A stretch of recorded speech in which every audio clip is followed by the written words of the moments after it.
안녕하세요. 제 이름은 박일성이라고 합니다. 정말 큰일 날 뻔했던 제 이야기 좀 들어주세요. 아내와 저는 서울에서도 가장 가파른 언덕배기에 자리한 다세대 주택의 반지하에 삽니다. 보증금 100만 원에 월세 30만 원. 누군가에게는 그저 스쳐가는 돈이겠지만 저희 부부에게는 매달 말일마다 숨을 턱 막히게 하는 빚고지서나 다름없었죠. 이곳에서의 삶은 참으로 적나라합니다. 겨울이면 외풍이 어찌나 센지 창문 틈마다 신문지를 우겨넣고 비닐을 덧대도 찬 기운이 살을 애는 듯 파고듭니다. 밤이면 벽에서 냉기가 올라와 이불을 둘둘 말고 자도 등골이 시렸어요. 여름은 겨울보다 더 지독합니다. 장마철이면 벽지가 축축하게 젖어들고 방구석에는 검은 곰팡이가 융단처럼 피어났죠. 아무리 락스로 닦아내고 식초로 문대봐도 그 검은 불청객들은 며칠만 지나면 어김없이 제자리를 되찾았습니다. 곰팡내가 어찌나 독한지 숨을 쉴 때마다 허파까지 썩어 들어가는 기분이었어요. 방 한가운데에는 낡아 빠진 자개상이 있고 그 위에는 더 낡아 빠진 전기밥솥이 하나 있습니다. 아내가 쉰 해전 시집 올 때 이고 지고 가져온 유일한 혼수품이죠. 요즘 세상에 누가 이런 걸 쓰나 싶겠지만 저희는 이게 없으면 밥도 못 해 먹습니다. 하지만 세월은 못 속이는 법이지요. 언제부턴가 취사 버튼을 눌러도 칙 하는 소리만 요란할 뿐 밥은 늘 3층 밥이 되기 일쑤였습니다. 위는 질고 가운데는 설익고 아래는 새까맣게 타버렸죠. 그래도 어쩝니까? 아내는 탄 밥은 물을 부어 숭늉으로 끓이고 설익은 밥은 물에 말아 김치 한 조각에 넘겼습니다. 저라고 평생 이렇게 산 것은 아니에요. 젊어서는 건설 현장에서 벽돌도 나르고 미장일도 했습니다. 남들처럼 악착같이 벌어 작은 집도 장만하고 외동아들 민수도 낳아 남부럽지 않게 키웠다고 생각했죠. 하지만 믿었던 친구놈에게 사기를 당해 길바닥에 나앉고 몸까지 상해버린 뒤로는 내리막길 뿐이었습니다. 그나마 다행인 것은 아들 하나는 잘 키웠다는 위안이었어요. 우리 아들 민수는 모두가 이름만 대면 아는 큰 대기업의 부장입니다. 강남에 수십억 한다는 큰 아파트에 살면서 번쩍이는 외제차도 굴린다고 들었어요. 명절 때 동네 사람들이 아드님 잘 돼서 좋으시겠소 하고 부러워할 때면 저는 쓴웃음을 지으며 고개를 끄덕일 수밖에 없었습니다. 그 속을 누가 알겠어요. 그 녀석이 부장으로 승진하고 강남으로 이사간 뒤로 이 반지하 방에 제 발로 찾아온 적은 단 한 번도 없습니다. 1년에 전화를 한 통 할까 말까인데 그나마도 제 생일이나 명절이 아니라 월급날 즈음이었죠. 아버지, 저 민수예요. 오냐, 웬일이냐? 밥은 먹고 다니고, 손주는 잘 크고, 아, 네. 바빠서요. 다름이 아니라 혹시 돈 붙이셨나 해서요. 기가 막힐 노릇이죠. 제 애비 안부가 아니라 제 어미가 붙이는 돈이 궁금해서 전화를 한 겁니다. 며느리는 한술 더 뜹니다. 제가 무슨 큰 잘못이라도 저지른 사람처럼 아예 제 전화를 받지도 않아요. 언젠가 손주 목소리라도 듣고 싶어 전화를 걸었더니 옆에서 며느리가 속삭이는 소리가 다 들리더군요. 또 그쪽이야? 받지 마. 받지 마. 그 뒤로 고객님의 사정으로라는 목소리만 들릴 뿐 며느리와는 영영 통화를 할 수 없게 되었습니다. 그런데도 제 아내, 이 답답한 복순 씨는 그 아들이 뭐가 그리 애틋한지 모르겠습니다. 여보, 그래도 내 자식인데 어떡해요. 걔도 거기서 버티려면 얼마나 힘들겠어요. 부장쯤 되면 아래 위로 얼마나 치이겠냐고요. 아내는 그렇게 말하며 70이 넘은 나이에도 요양보호사 일을 나갔습니다. 남의 집 노인들 수발을 들며 한 달에 버는 돈은 고작 150만 원 남짓. 그 피 같은 돈에서 50만 원을 꼬박꼬박 떼어 아들놈 통장에 붙였어요. 손주 과자값이라도 보태라는 그럴듯한 핑계를 대면서요. 저는 그 꼴을 볼 때마다 속에서 천불이 났습니다. 여보, 제발 그만 좀 하라고. 그놈이 지금 우리한테 과자값 받았을 형편이냐고. 그놈은 당신 등골 빼먹고 당신은 좋다고 등 내주고. 이게 대체 뭐 하는 짓이냐고. 제가 소리를 지르면 아내는 낡은 행주로 상만 닦으며 조용히 말했습니다. 여보, 화내지 마요. 알아요, 당신 속상한 거. 그런데 이걸 안 붙이면 민수 목소리 들을 길이 없잖아요. 이렇게라도 안 하면 그 애가 평생 우리 얼굴 한 번 안 볼 것 같아서 그게 무서워서 그래요. 그 말에 저는 그만 입을 다물고 말았습니다. 아들에게 그 50만 원은 용돈이 아니라 제 어미와 자식이라는 연을 겨우 붙들고 있는 마지막 동아줄이었던 겁니다. 매달 돈을 붙이고 나면 아들은 기계적으로 네 혹은 감사라고 문자 한 통을 보냈다고 해요.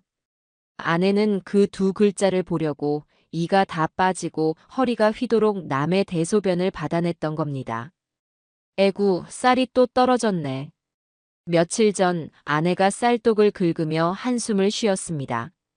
아들놈에게 돈을 붙이고 나니 쌀쌀 돈마저 빠듯해진 것이죠. 오늘은 그냥 굶읍시다. 어제 얻어온 식빵 남은 거 있잖아요. 아내는 괜찮다고 웃었지만 저는 볼 수가 없었습니다. 아내가 요양보호사 일 나갈 때 신는 낡은 운동화가 눈에 밟혔거든요. 밑창이 다 닳아 비 오는 날이면 양말까지 흠뻑 젖는다는 걸 알고 있었습니다. 다음 날 저는 아내 몰래 구청에서 나오는 노인 일자리를 신청하러 갔습니다. 공원에서 휴지 줍는 일이라도 해야 했어요. 하지만 담당자는 제 신분증과 서류를 보더니 고개를 저었습니다. 아버님은 안 되겠네요. 아드님이 대기업 부장에 고가 아파트 소유자로 잡혀 있어서 기초생활수급은 물론이고 이런 공공근로도 대상이 안 되십니다. 망치로 머리를 한 대 얻어맞은 기분이었죠. 번듯한 아들이 있다는 이유로 저는 이 나라에서 가난조차 증명할 수 없는 신세가 된 겁니다. 집으로 돌아오는 길에 폐지가 쌓인 리어카를 봤습니다. 그걸 끌고 가는 노인의 구분 등이 꼭 제 모습 같았어요.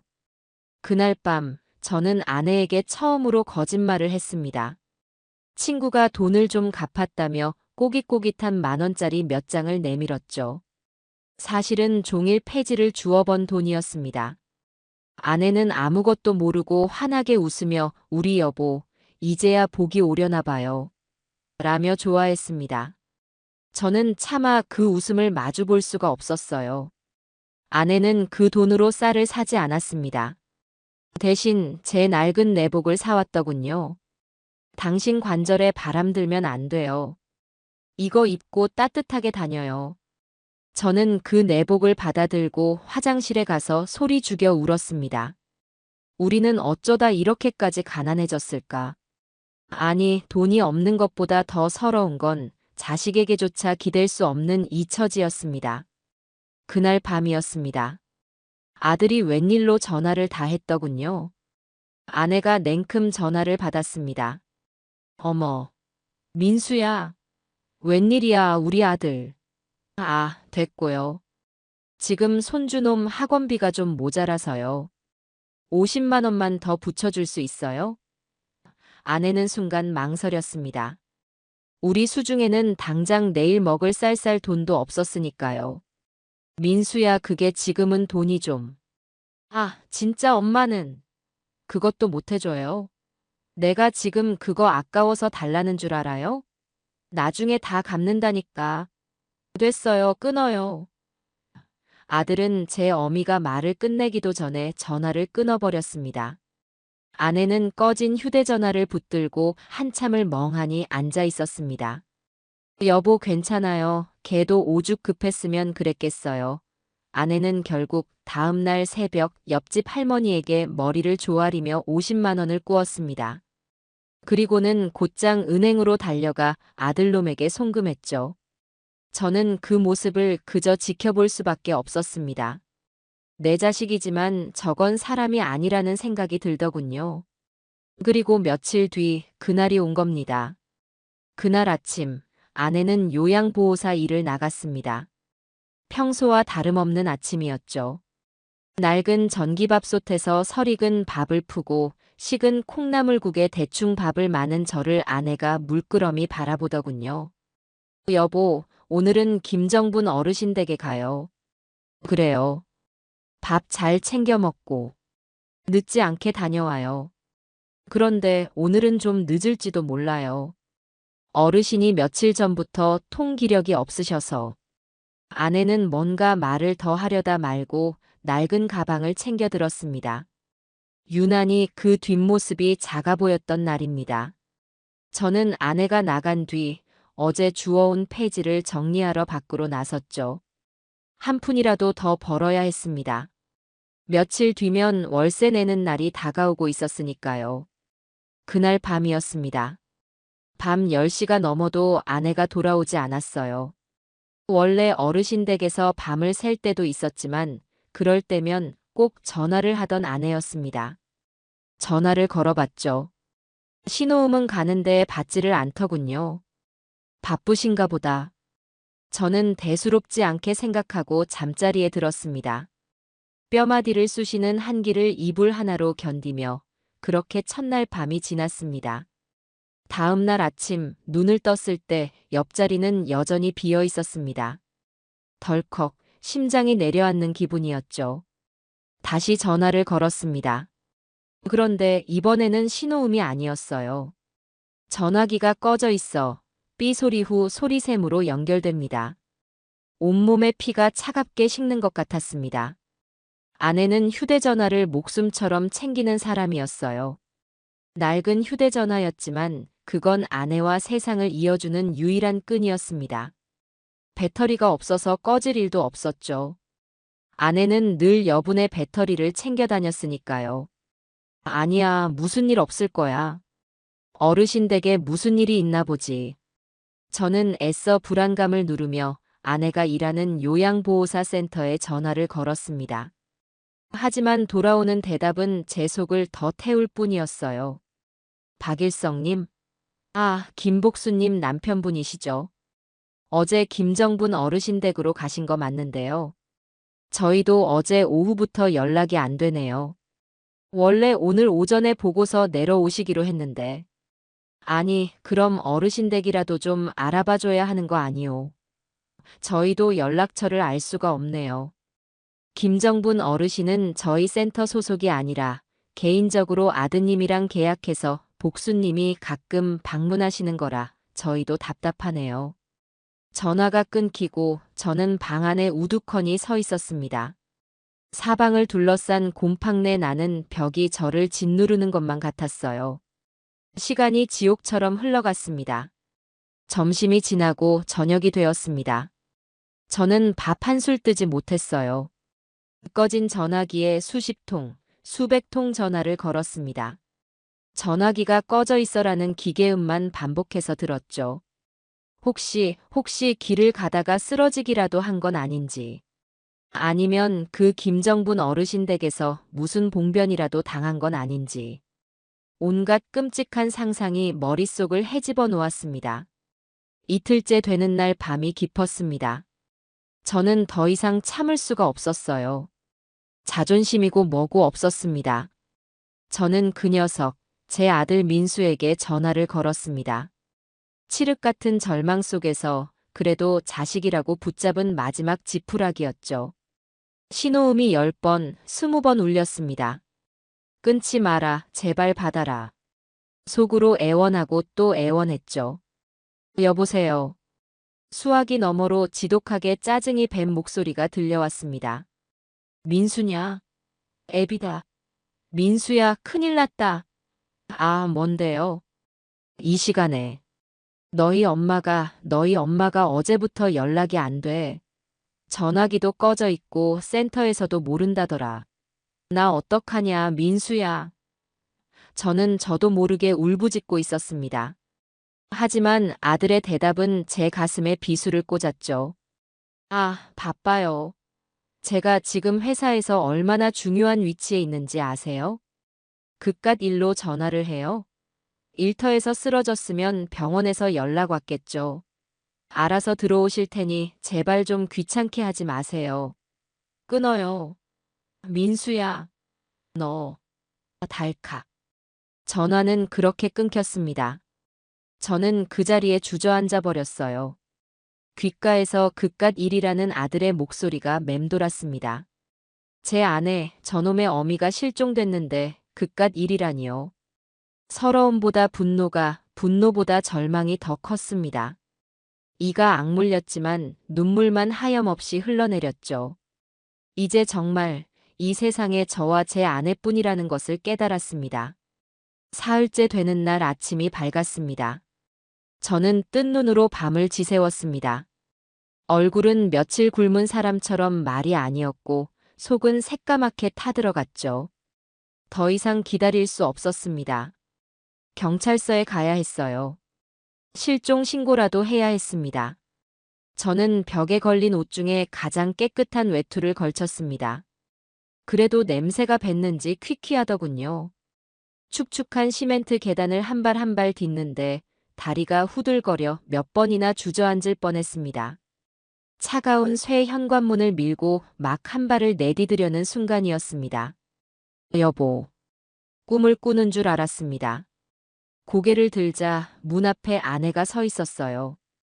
꼬박 사흘 밤낮을 샌 사람처럼 얼굴은 밀랍처럼 하얗게 질려 있었고 입술은 바짝 말라 터져 피딱지가 앉아 있었습니다. 며칠 만에 본 아내는 10년은 늙어 보였죠. 복순 씨, 이게 대체 어떻게 된 거야? 어디 갔었어? 내가 얼마나. 저는 아내의 어깨를 붙잡고 소리쳤습니다. 안도감과 원망이 뒤섞여 목소리가 형편없이 떨려 나왔어요. 아내는 아무 말 없이 저를 바라보았습니다. 몹시 지쳐 보였지만 그 두 눈만큼은 제가 평생 본 적 없는 서늘하고도 단단한 빛을 띠고 있었죠. 아내는 제 손을 꽉 잡았습니다. 얼음장처럼 차가운 손이었습니다. 여보, 미안해요. 설명은 나중에 할게요. 아내는 저를 지나쳐 방으로 들어가지 않았습니다. 오히려 제 손을 끌어당겼죠. 지금 같이 갈 곳이 있어요. 뭐, 같이 갈 곳이라니? 당신 지금 꼴이. 일단 들어가서 밥부터 먹고. 아니에요. 지금 가야 해요. 아내의 목소리는 낮았지만 거절할 수 없는 힘이 실려 있었습니다. 저는 영문도 모른 채 넋이 나간 사람처럼 아내의 손에 이끌려 다시 그 가파른 언덕을 내려가기 시작했습니다. 아내는 언덕을 내려오자마자 망설임 없이 택시를 잡았습니다. 저는 기절초풍할 뻔했죠. 여보, 지금 뭐 하는 거요? 우리가 지금 택시 탈 돈이 어디 있다고. 월세도 겨우 내는 처지에 기본 요금도 아까워 버스 정류장 두세 개쯤은 걸어 다니는 우리였습니다. 하지만 아내는 제 말을 들은 채도 않고 뒷좌석 문을 열고 저를 밀어 넣었어요. 일단 타요. 어서요. 아내는 자기가 앞자리에 앉으며 기사에게 낯선 주소를 말했습니다. 서울 외곽, 제가 한 번도 들어본 적 없는 지명이었죠.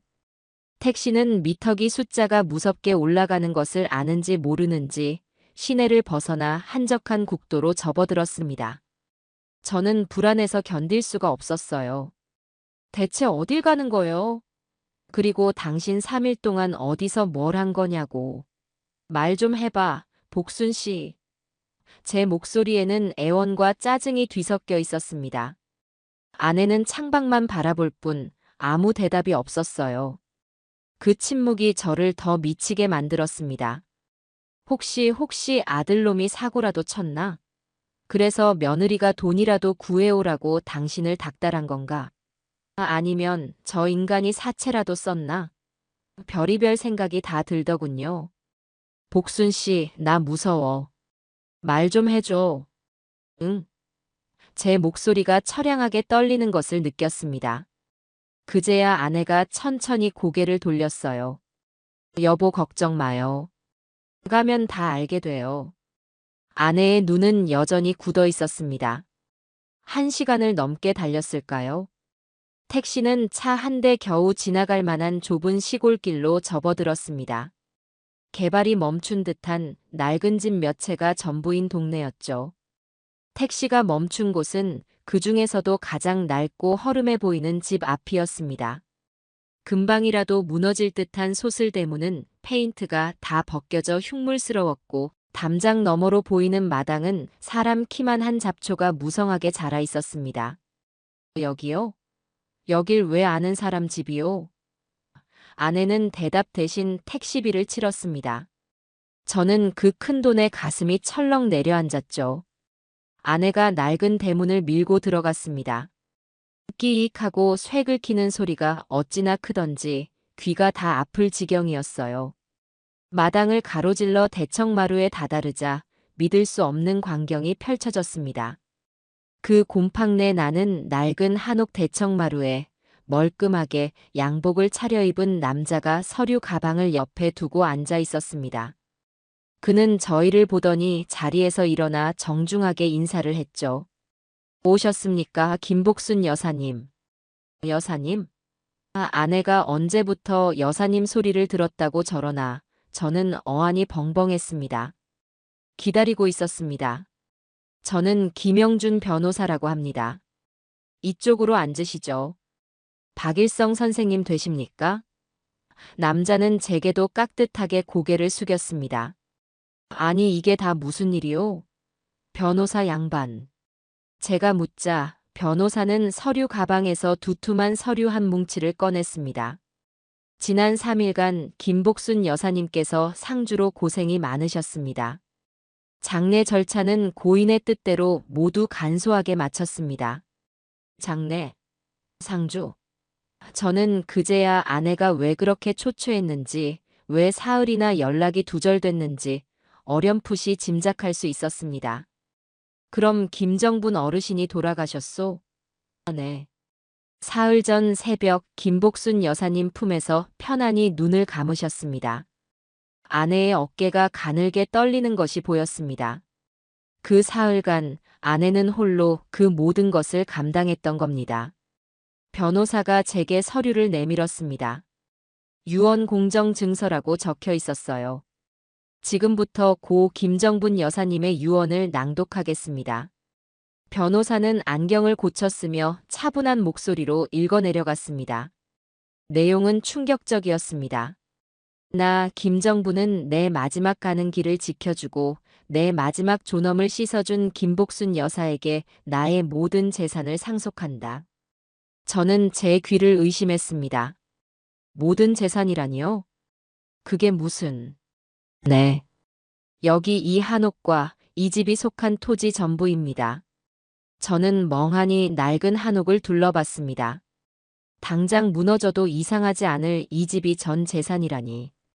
오히려 빚만 떠안는 건 아닌가 덜컥 겁이 났죠. 변호사 양반, 이런 거 잘못 받았다가 세금 폭탄 맞는 거 아니오? 이 집 팔아봐야 돈 1,000만 원이나 나오겠소? 제 말에 변호사는 미소를 지었습니다. 그리고는 다른 서류, 지도가 그려진 종이를 펼쳐 보였죠. 박일성 선생님, 그 점에 대해 설명해 드려야겠군요. 변호사가 붉은 펜으로 지도에 크게 동그라미를 쳤습니다. 이 한옥이 중요한 게 아닙니다. 이 집이 서 있는 이 땅, 그리고 저 뒤편의 임야 전부가 유산입니다. 변호사는 잠시 숨을 고르더니 제 눈을 똑바로 바라보며 말했습니다. 이 일대는 얼마 전 국토부에서 발표한 3기 신도시 개발지로 최종 지정되었습니다. 네. 쉽게 말해 전부 수용될 땅이라는 겁니다. 저희가 오늘 날짜로 감정평가를 의뢰한 결과 이 토지의 예상 보상가, 즉 시가는 수십억 원입니다. 수십억. 그 말을 듣는 순간 제 귓가에서 삐 하는 소리가 들렸습니다. 눈앞이 하얘졌어요. 수십억이라니요. 100만 원 보증금이 없어서 벌벌 떨던 저에게 수십억이라는 돈은 현실감이 전혀 없었습니다. 다리에 힘이 풀렸습니다. 저는 그 자리에 그대로 주저앉아 곰팡내 나는 대청마루 바닥을 짚었습니다. 여보, 나 숨이. 정말이지 아내를 따라갔다가 그대로 기절할 뻔했습니다. 아내가 차가운 손으로 제 등을 두드려 주더군요. 여보, 괜찮아요, 괜찮아. 아내의 목소리는 여전히 떨리고 있었지만 그 눈빛은 사흘 전 집을 나설 때와는 완전히 다른 사람이 되어 있었습니다. 저는 그 낯선 아내의 얼굴과 수십억이라는 단어 사이에서 그저 입만 뻐끔거릴 뿐이었습니다. 그날 이후 저희 부부의 세상은 뒤집혔습니다. 일단 그 곰팡내 나던 반지하 방에서 짐을 빼서 상속받은 낡은 한옥으로 거처를 옮겼습니다. 당장이라도 무너질 것 같았지만 그래도 그곳은 땅 위에 발을 딛고 서 있는 우리 집이었으니까요. 변호사가 사람을 붙여줘서 잡초가 무성하던 마당을 정리하고 무너져 내리던 담벼락도 대충 보수를 했습니다. 아내는 그제야 사흘간의 일을 자세히 털어놓았습니다. 그날 새벽 할머니가 아내의 손을 잡고 돌아가셨다고 해요. 아내가 황급히 할머니의 아들에게 연락했지만 미국에 있다는 아들은 장례는 알아서 하고 유산 문제만 변호사와 상의하라는 차가운 말만 남겼다고 합니다. 아내는 홀로 할머니의 시신을 수습하고 변호사와 함께 입관부터 발인까지 모든 장례를 치렀습니다.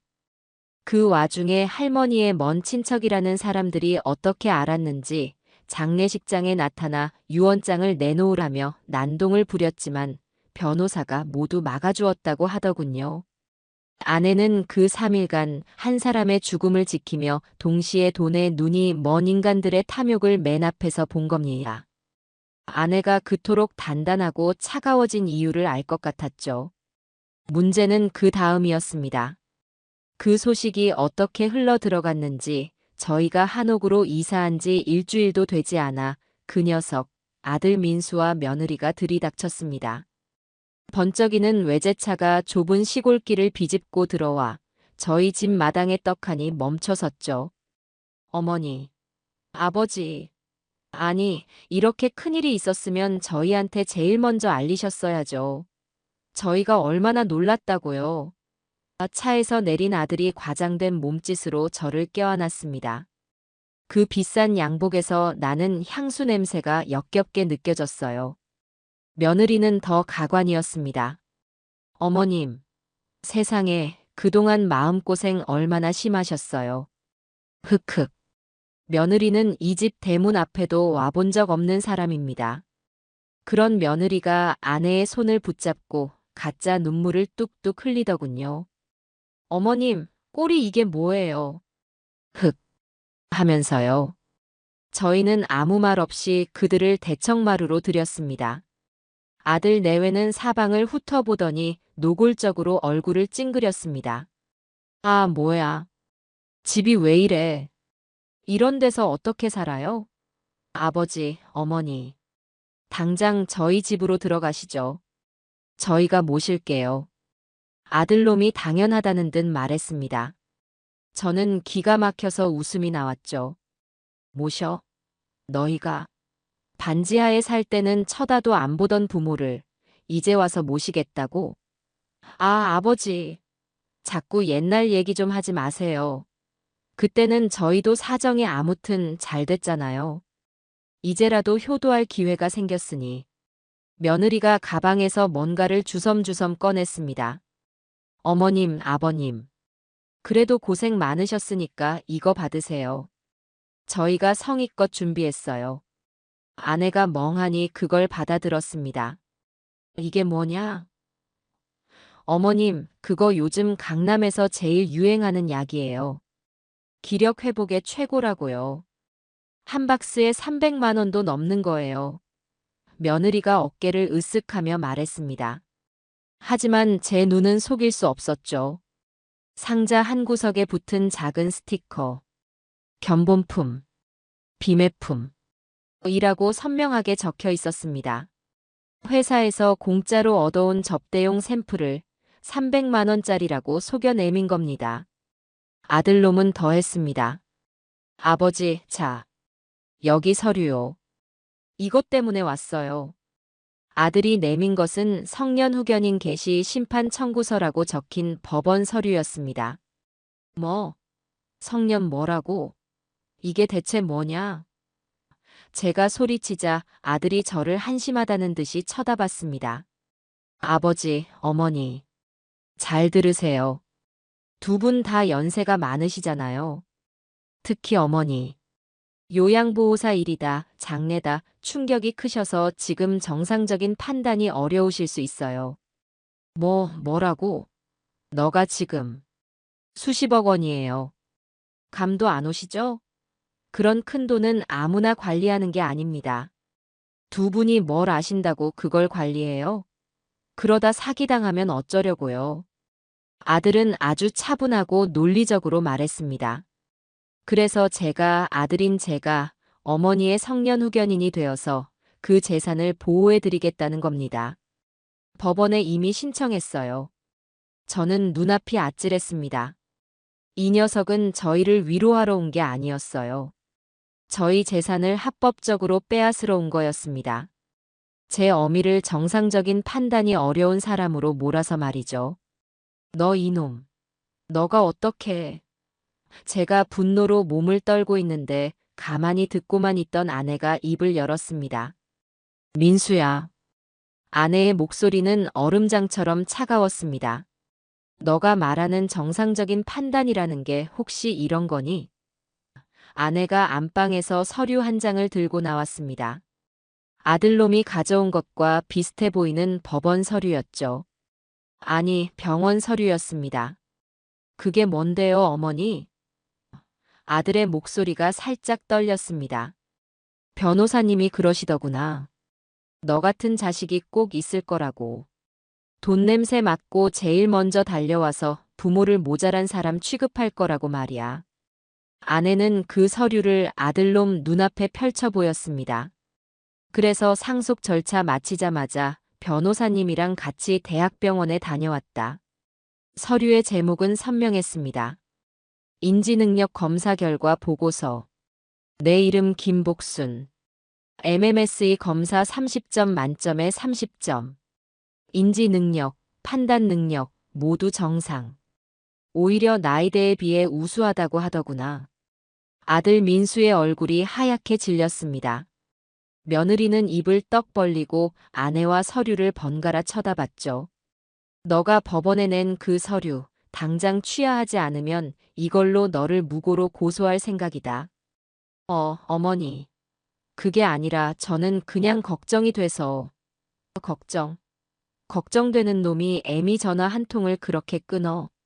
걱정되는 놈이 애비를 그깟 일로 귀찮게 한다고 소리를 질러. 아내가 한 발 더 다가섰습니다. 그리고 며느라. 네. 어머님. 너가 준 그 견본품 약 잘 먹으마. 300만 원짜리라니 참 고맙구나. 그리고 너희가 지금 우리를 모시겠다는 그 강남 아파트 말이다. 아내가 변호사에게 받은 또 다른 서류를 꺼냈습니다. 너희 아파트 등기부등본이다. 집값의 70%가 다 은행 빚이더구나. 너희 지금 이자도 못 내서 허덕이고 있지? 그래서 이 돈이 그렇게 탐이 났니? 아들 내외는 대청마루에 무릎이라도 꿇을 기세였습니다. 어머니. 그건 오해예요. 오해. 나가라.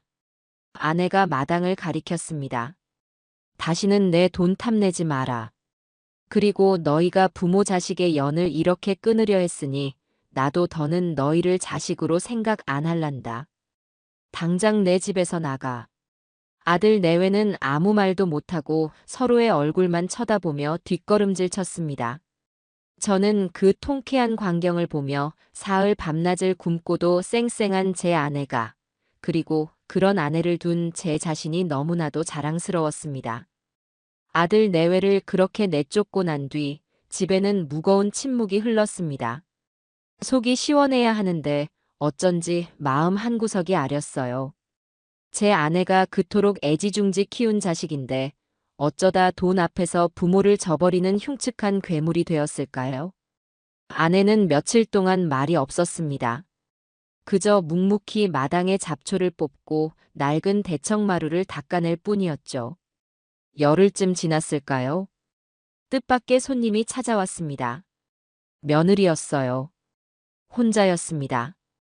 그날의 기세등등하던 모습은 온데간데 없고 화장기 없는 얼굴에 눈이 퉁퉁 부어 있었죠. 아버님, 어머님 며느리는 대청마루에 오르지도 못하고 마당에 엎드려 울기 시작했습니다. 제가 죽을 죄를 졌어요. 흑흑 제발 용서해 주세요. 아내는 여전히 말이 없었고 저는 그저 내려다볼 뿐이었습니다. 일어나거라. 남복이 흉하다. 아니에요. 아버님 이대로는 못 일어나요. 며느리는 한참을 그렇게 울더니 겨우 고개를 들고 말하더군요. 사실 저는 아니었어요. 다 그이 민수 씨가 시킨 거예요. 뭐라고? 남편이 그날 아버님 어머님 뵙고 와서는 노인들이 벌써 돈맛을 알아서 안 되겠다면서 그 성년 후견인인지 뭔지 서류를 준비한 거예요. 저는 말렸어요. 부모님한테 어떻게 그런 짓을 하냐고 그랬더니 저를 며느리가 소매를 걷어 팔뚝을 보여주었습니다. 시퍼렇게 멍이 들어있더군요. 민수 씨가 그랬어요. 자기 말 안 듣는다고 자기가 부모 재산 다 찾아올 건데 왜 방해하냐고. 저는 순간 말문이 막혔습니다. 제 아들이 그놈이 아내를 때리기까지 했다니요. 며느리는 서럽게 울며 제 바짓가랑이라도 잡을 기세였습니다. 아버님, 어머님 저는 정말 아니에요. 저는 두 분 편이에요. 그 사람은 돈에 눈이 멀었어요. 이대로 두면 아버님, 어머님 재산 그이가 다 가로채고 말 거예요. 제가 두 분을 지켜드릴게요. 참으로 애달픈 연기였습니다. 하지만 50해 넘게 풍파를 겪은 제 눈을 속일 수는 없었죠. 저 멍자국이 진짜인지 가짜인지 알 길은 없으나 저 눈물이 악어의 눈물이라는 것쯤은 알 수 있었습니다. 아들놈과 한패가 되어 저희를 속이려다 실패하자 이제는 전략을 바꾼 것이지요. 이간질. 남편을 배신한 척하며 제게부터 아내와 저 사이를 갈라놓으려는 속셈이었습니다. 저는 짐짓 놀란 척하며 며느리를 일으켜 세웠습니다. 이런 일이 민수 그놈이 정말 너를 때렸단 말이냐? 어서 들어오거라. 날도 춘데. 며느리는 훌쩍이며 대청마루로 올라왔습니다. 아내는 며느리에게 따뜻한 물 한 잔을 내어주더군요. 그 눈빛은 여전히 차가웠지만요. 그래서 너는 어쩔 생각이냐? 아버님, 저는 이제 그 사람이랑 못 살겠어요. 하지만 그 전에 아버님, 어머님 재산은 지켜드려야죠. 그 돈, 민수 씨 같은 사람 손에 들어가면 안 돼요. 그럼 어쩐다 이미 다. 제가 한숨을 쉬며 말하자 며느리가 제게 바싹 다가앉았습니다. 아버님이 재산 관리를 하셔야 해요. 어머니는 마음이 너무 약하세요. 민수 씨가 와서 한 번만 더 울고불고 매달리면 당장이라도 다 넘겨주실 분이라고요. 아버님이 중심을 잡으셔야 해요. 내가? 네. 아버님이 재산을 공동명의로라도 돌려놓으셔야 나중에 민수 씨가 어머니를 속여서 훔쳐가지 못해요. 저는 아버님만 믿을게요. 참으로 그럴듯한 말이었습니다. 남편을 팔아넘기면서까지 저를 구슬리는 모습이 가증스럽기 짝이 없었죠. 저는 못 이기는 척 고개를 끄덕였습니다. 알았다, 너 말뜻은 알겠으니 일단 돌아가거라. 내가 내 어미랑 상의를 좀 해보마. 며느리는 그제야 환하게 웃으며 돌아갔습니다.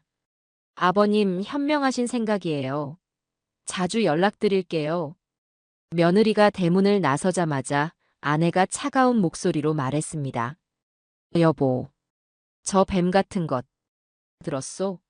저것이 이제 나를 구워 삶아서 당신을 치려고 하네. 뻔하죠.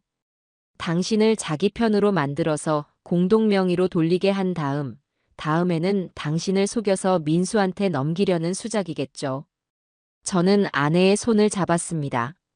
복순 씨, 우리가 저것들 손바닥 위에서 놀아나는 척 해봅시다. 대체 어디까지 가나 그 바닥을 좀 봐야겠어. 아내의 눈이 서늘하게 빛났습니다. 그날부터 며느리의 공세가 시작되었습니다. 사흘이 멀다 하고 한옥을 찾아왔죠. 지난번처럼 견본품 따위가 아니었어요. 시장에서 사온 콩나물 한 봉지, 따끈한 두부 한 모. 꼭 저희가 반지하에 살 때 즐겨 먹던 것들이었습니다. 어머님, 이거 좋아하시잖아요. 제가 일부러 시장 들러서 사왔어요. 아내는 고맙다고 말하며 그걸 받아들었지만 그걸로 음식을 하지는 않았습니다. 며느리는 주로 저를 공략했습니다. 아내가 마당에 나갔거나 잠시 자리를 비운 틈을 노렸죠. 아버님 요즘 잠은 잘 주무세요? 제가 며칠 전에 시내 찻집에 갔다가 어머니를 봤어요. 그래. 어떤 웬 남자분이랑 마주 앉아 계시더라고요. 두 분이 어찌나 다정해 보이시던지 옛날 친구분이라고 하시기엔 표정이 너무너무 행복해 보이셔서요. 아버님, 제가 괜한 말 했나 봐요. 그냥 요즘 어머니가 돈이 생기시니까 밖으로 도시는 것 같아서 걱정이 돼서 드린 말씀이에요. 아버님만 알고 계세요. 이간질의 시작이었습니다. 제 아내에게 첫사랑이라도 나타났다는 듯이 저를 의심하게 만들려는 것이었죠. 저는 짐짓 심각한 표정을 지었습니다. 알았다, 입 다물어라. 며칠 뒤 며느리는 두 번째 공격을 시작했습니다. 이번에도 아내가 잠시 읍내 은행에 간 사이였죠. 아버님, 큰일 났어요. 또 왜 그러냐? 어머니 아무래도 친정에 돈을 다 빼돌리시려는 것 같아요. 뭐라고? 제가 아까 마당에서 듣고 말았어요. 어머니가 누구랑 통화하시는데 오빠. 걱정 마. 내가 오빠 건물 하나는 꼭 사줄게. 이러시는 거 있죠. 아버님, 그 돈이 어떤 돈인데? 그걸 친정 오빠한테 건물을 사줘요? 이건 안 되죠. 아버님, 이건 민수 씨 돈이잖아요. 나중에 다 우리 민수 씨가 받을 돈 아니냐고요. 며느리는 흥분해서 소리치다가 제 눈치를 살피며 얼른 목소리를 낮췄습니다. 아버님, 이 재산 아버님, 어머님 두 분이 모은 것도 아니고 어떻게 보면 횡재하신 거잖아요. 그런데 어머니가 저렇게 혼자서 다 쓰시면 아버님 민수 씨가 비록 저한테는 못된 짓을 했어도 아버님 아들이잖아요. 재산은 아들에게 가야죠. 어머니 친정 식구들한테 가는 건 아니잖아요. 저는 가슴속에서 뜨거운 것이 치밀어 오르는 것을 느꼈습니다. 하지만 꾹 참았죠. 내 말이 맞다. 내가 번 돈도 아닌데 그걸 복순이 마음대로 쓰게 둘 수는 없지. 맞죠, 아버님. 아버님이 막으셔야 해요. 그런데 내가 무슨 힘이 있나. 내 명의로 된 것도 하나 없는데 제가 힘없이 말하자 며느리의 눈이 빛났습니다. 아버님, 그러니까 제가 아버님 도와드릴게요. 어머니가 저렇게 정신 못 차리실 때 아버님이 재산을 지키셔야 해요. 어떻게? 제가 아주 유능한 변호사님을 알아요. 상속 전문이신데 이런 경우에 아버님 몫을 합법적으로 지킬 수 있게 도와주실 거예요. 제가 그분 모시고 와도 될까요? 변호사라는 말에 저는 속으로 실소를 금치 못했습니다. 또 어떤 사기꾼을 데려오려는 걸까요? 그래, 내가 그렇게까지 생각한다면 한번 만나나 보자. 정말요, 아버님? 잘 생각하셨어요. 제가 내일 당장 모시고 올게요. 아버님, 이건 어머니께는 비밀이에요. 아셨죠? 며느리는 신이 나서 돌아갔습니다. 그날 저녁 읍내에서 돌아온 아내에게 모든 이야기를 전했습니다. 뭐라고요? 찻집에서 남자를 만나 건물을 사줘. 저 못된 것이. 여보, 화내지 마시오. 저것이 미끼를 아주 세게 물었어. 내일 변호사라는 작자를 데려온다 하니 그때 아주 낯짝을. 아니에요, 여보. 아내가 제 말을 잘랐습니다. 그렇게 쉽게 끝내면 안 돼요. 저것들이 얼마나 더러운 속셈을 가졌는지 그 바닥까지 다 봐야 해요. 우리도 준비를 하죠. 준비를? 무슨 준비? 내일 그 변호사라는 사람이 오면 나는 일부러 자리를 비켜줄게요. 당신 혼자 만나세요. 나 혼자. 대신 여보, 이거 쓸 줄 알아요? 아내가 주머니에서 작은 기계를 꺼냈습니다. 며칠 전 변호사가 혹시 모르니 가지고 계시라며 주고 간 녹음기였습니다. 이걸 켜놓고 만나라고? 네. 며느리 말이 맞아요. 나는 마음이 약해요. 하지만 당신은 아니잖아요. 저것들이 당신 앞에서 무슨 말을 짓거리는지 똑똑히 다 담아두자고요. 아내의 눈이 차갑게 빛나고 있었습니다. 제 아내가 맞나 싶을 정도로 그 눈은 지혜롭고도 강인했습니다. 다음 날 오후 약속한 시간에 며느리가 웬 남자와 함께 한옥으로 들어섰습니다. 남자는 번지르르한 정장에 머리에는 기름을 잔뜩 발라 넘겼더군요. 하지만 딱 봐도 배운 사람의 태가 아니었습니다. 누나를 이리저리 굴리며 집안을 훑어보는 것이 꼭 좀도둑 같았죠. 아버님, 인사드려요. 이분이 제가 말씀드린 김 변호사님이세요. 재산법 관련해서는 국내 최고시라고요. 아, 그러십니까? 누추한 데까지 오시느라 고생 많으셨습니다. 저는 짐짓 굽실거리며 그들을 대청마루로 안내했습니다. 아내는 며느리에게 마침 읍내에 볼 일이 생겨 다녀오겠다며 일부러 자리를 피해 주었죠. 며느리는 쾌재를 부르는 표정을 숨기지 못했습니다. 어르신 말씀은 들었습니다. 김 변호사라는 자가 서류 가방을 탁 열며 거들먹거렸습니다. 아이고, 변호사님. 제가 법은 잘 몰라서 이게 어떻게 돌아가는 일인지 저는 어수룩한 늙은이 연기를 시작했습니다. 주머니 속 녹음기 버튼을 꾹 누르는 것도 잊지 않았죠. 대청마루 구석, 낡은 라디오 뒤편에 녹음기를 숨겨두었습니다. 어르신, 상황이 아주 심각합니다. 이대로 두면 어르신은 길바닥에 나앉게 되세요. 네. 그게 무슨 말씀이십니까? 사모님께서 지금 상속받은 재산을 친정 식구들한테 다 넘기려고 하시지 않습니까? 그 남자랑 딴짓을 하시는 것 같기도 하고요. 법적으로 사모님께서 단독으로 상속받으신 재산은 어르신께서 한 푼도 권리를 주장하실 수가 없어요. 그럼 나는? 그래서 제가 온 겁니다. 남자는 서류 한 장을 꺼냈습니다. 재산관리 위임 계약서라고 적혀 있더군요. 어르신, 지금이라도 사모님을 설득해서 이 위임장에 도장을 받으셔야 합니다. 사모님의 모든 재산 관리 권한을 어르신께 넘긴다는 내용이죠. 복순이가 순순히 도장을 찍어줄까요? 그게 이 일의 핵심입니다. 옆에서 듣고 있던 며느리가 끼어들었습니다.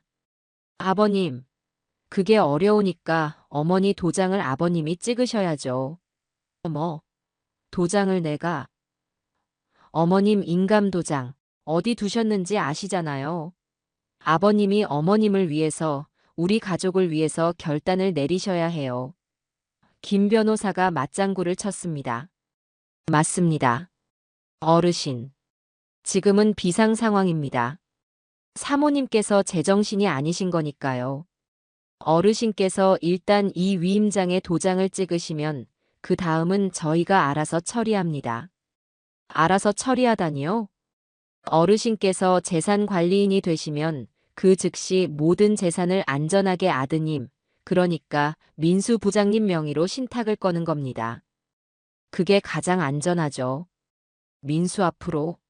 그럼요. 아버님, 아들이 최고죠. 안 그래요, 변호사님? 물론입니다. 부모님 재산은 당연히 아드님께 가야죠. 그게 순리입니다. 저는 마지막으로 그들의 속내를 확인해 보고 싶었습니다. 그런데 그렇게 민수 앞으로 다 돌려놓으면 나와 내 아내는 우리는 뭘 먹고 산단 말이 bes으니까. 늙은이들이 돈 한 푼 없이 제가 일부러 목소리를 떨며 묻자 며느리가 순간 참지 못하고 본색을 드러냈습니다. 아버님, 자꾸 답답하게 구실 거예요? 며느리의 상냥하던 목소리가 갑자기 날카롭게 변했습니다. 그깟 걱정은 마세요. 두 분이야 저희가 알아서 최고급 실버타운으로 보내드릴 거니까요. 실버타운? 네. 공기 좋고 물 좋은 데로요. 거기서 다른 늙은이들하고 그림도 그리고 노래도 부르고 편하게 사시면 되잖아요. 이런 흉가에서 사시는 것보다 100배 낫죠. 김 변호사라는 자가 옆에서 거들었습니다. 어르신, 요즘 실버타운 시설이 얼마나 좋은데요. 자식들한테 손 벌릴 필요도 없이 물론 아드님이 다 내주시겠지만요. 아, 저는 숨이 멎는 것 같았습니다. 이것들이 감히 그래서 너희는 우리를 요양원에 쳐넣고 그 돈을 다 가지시겠다. 제 목소리가 차갑게 가라앉는 것을 저들은 눈치채지 못했습니다. 며느리는 이미 모든 게 끝났다고 생각했는지 숨길 생각도 안 하더군요. 아, 말귀 진짜 못 알아들으시네. 네, 그래요. 그 늙은이들 돈으로 우리 늙은이들 요양원에 쳐넣고 그 돈은 우리가 쓰겠다는 거예요. 어차피 그 돈, 우리 민수 씨 돈이잖아요. 아버님이 조금만 도와주시면 되는데 왜 이렇게 답답하게 구세요? 아, 맞습니다, 어르신. 이 변호사, 사실 민수 부장이랑 둘도 없는 친구입니다. 다 한패라고요. 그러니까 그냥 도장 찍을 생각이나 하세요. 괜히 일 복잡하게 만들지 마시고. 김 변호사가 협박하듯 말했습니다. 저는 천천히 일어났습니다. 그래, 잘 들었다. 아주 잘 들었어. 네, 아버님. 그럼 도장 너희들이 무슨 짓을 했는지 이제야 알겠다. 저는 며느리와 김 변호사를 지나쳐 낡은 라디오 뒤편에 숨겨두었던 녹음기를 꺼내 들었습니다. 두 사람의 얼굴이 하얗게 굳어지는 것이 보였죠. 아, 아버님, 그게 바로 그때였습니다. 지금 이게 무슨 짓들이야? 아, 대문에서 아들 민수의 목소리가 들려왔습니다. 저희가 일부러 며느리가 이상한 남자를 데려와 집문서를 달라고 한다며 아들에게 연락을 해둔 참이었습니다. 민수 씨, 잘 왔어요. 아버님이 지금. 며느리가 아들에게 달려가 매달리려던 순간 민수가 달려들었습니다. 이 미친 것이. 너 지금 무슨 짓을 하고 다녀? 너가 내 친구까지 끌어들여서 이딴 사기를 쳐? 내가 너 때문에 회사에서. 아들은 이미 모든 것을 알고 있는 듯 했습니다. 아마 김 변호사가 아들의 친구라는 것만 믿고 며느리가 아들과 상의도 없이 이 일을 저지른 모양이었죠. 여보, 저것들 뭐 하는 짓인지 좀 보시오. 아내가 어느새 읍내에서 돌아와 마당에 서 있었습니다. 민수야. 아내가 차갑게 아들을 불렀습니다. 내 마누라가 그리고 내 친구라는 저 사기꾼이 방금 뭐라고 짓거렸는지 너도 한번 들어봐야 하지 않겠니? 아내가 저를 보며 고갯짓했습니다. 여보, 틀어요. 저는 녹음기의 재생 버튼을 눌렀습니다. 대청마루에 며느리의 앙칼진 목소리가 울려 퍼졌습니다. 네, 그래요. 그 늙은이들 돈으로 우리 늙은이들 요양원에 쳐넣고 그 돈은 우리가 쓰겠다는 거예요. 이 변호사, 사실 민수 부장이랑 둘도 없는 친구입니다. 다 한패라고요. 아들 민수의 얼굴이 하얗게 질리다 못해 시퍼렇게 변했습니다. 네가 감히. 아들은 며느리의 머리채를 잡고 마당으로 끌어내렸습니다. 며느리는 비명을 질렀고 김 변호사라는 자는 그 틈을 타 서류 가방을 들고 주랭랑을 쳤죠. 민수야. 아내가 다시 한번 아들을 불렀습니다. 그 손 놓거라. 어머니. 이 여자가. 너도 똑같은 놈이다. 네. 제가 뭐려. 내 친구를 데려와 사기를 치려 한 것이 내 마누라든 너든 너희 둘 다 똑같은 것들이야. 저 녹음기에 담긴 건 내 마누라 목소리만이 아니야. 너희 부부의 천박한 속내 그 자체다. 아내는 대문을 가리켰습니다. 당장 저것들 끌고 내 집에서 사라져라. 그리고 너 그 사기꾼 친구놈한테도 전해. 내가 이 녹음기 들고 변호사 협회든 경찰서든 찾아가기 전에 다시는 내 눈앞에 띄지 말라고. 아들은 아무 말도 못하고 넋이 나간 며느리를 질질 끌고 외제차에 쑤셔 넣었습니다. 차가 흙먼지를 일으키며 사라지고 집에는 다시 정적이 찾아왔습니다. 아내와 저는 한참 동안 아무 말 없이 마루에 앉아 있었습니다. 승리했지만 조금도 기쁘지 않은 그런 참담한 싸움이었습니다. 며느리의 이간질과 사기극이 처참하게 실패로 돌아간 뒤 한동안 조용했습니다. 지옥 같던 폭풍이 지나간 뒤의 고요함이었죠. 저희는 그 어떤 연락도 받지 못했습니다. 아들에게서도 며느리에게서도요. 저는 이게 끝이 아니라는 것을 직감했습니다. 수십억 원이라는 돈은 사람을 그렇게 쉽게 포기하게 만들지 않으니까요. 아내와 저는 낡은 한옥을 수리하며 지냈습니다. 변호사의 도움을 받아 도배도 새로 하고 썩은 마루도 걷어냈죠. 돈이 좋긴 좋더군요. 사람을 부르니 며칠 만에 집이 몰라보게 깨끗해졌습니다. 하지만 마음은 편치 않았어요. 언제 또 그놈들이 들이닥칠지 모른다는 불안감이 항상 도사리고 있었죠. 일주일쯤 지났을까요? 예상은 틀리지 않았습니다. 이번에는 아들이었습니다. 하지만 직접 찾아온 것이 아니었죠. 그날 아침 변호사에게서 다급한 전화가 걸려왔습니다. 선생님, 지금 당장 인터넷 아니 텔레비전 있으십니까? 특종 월드라는 아침 방송, 지금 당장 켜보십시오. 텔레비전? 우리 그런 거 없소만 무슨 일이요? 일단 제가 링크를 하나 보내드릴 테니 휴대전화로 꼭 확인하셔야 합니다. 아드님이 일을 저지른 것 같습니다. 변호사가 보내준 인터넷 주소를 눌러보았습니다. 낡은 휴대전화 화면에 뜬 것은 어제 방송된 특종 월드라는 프로그램의 다시 보기 영상이었습니다.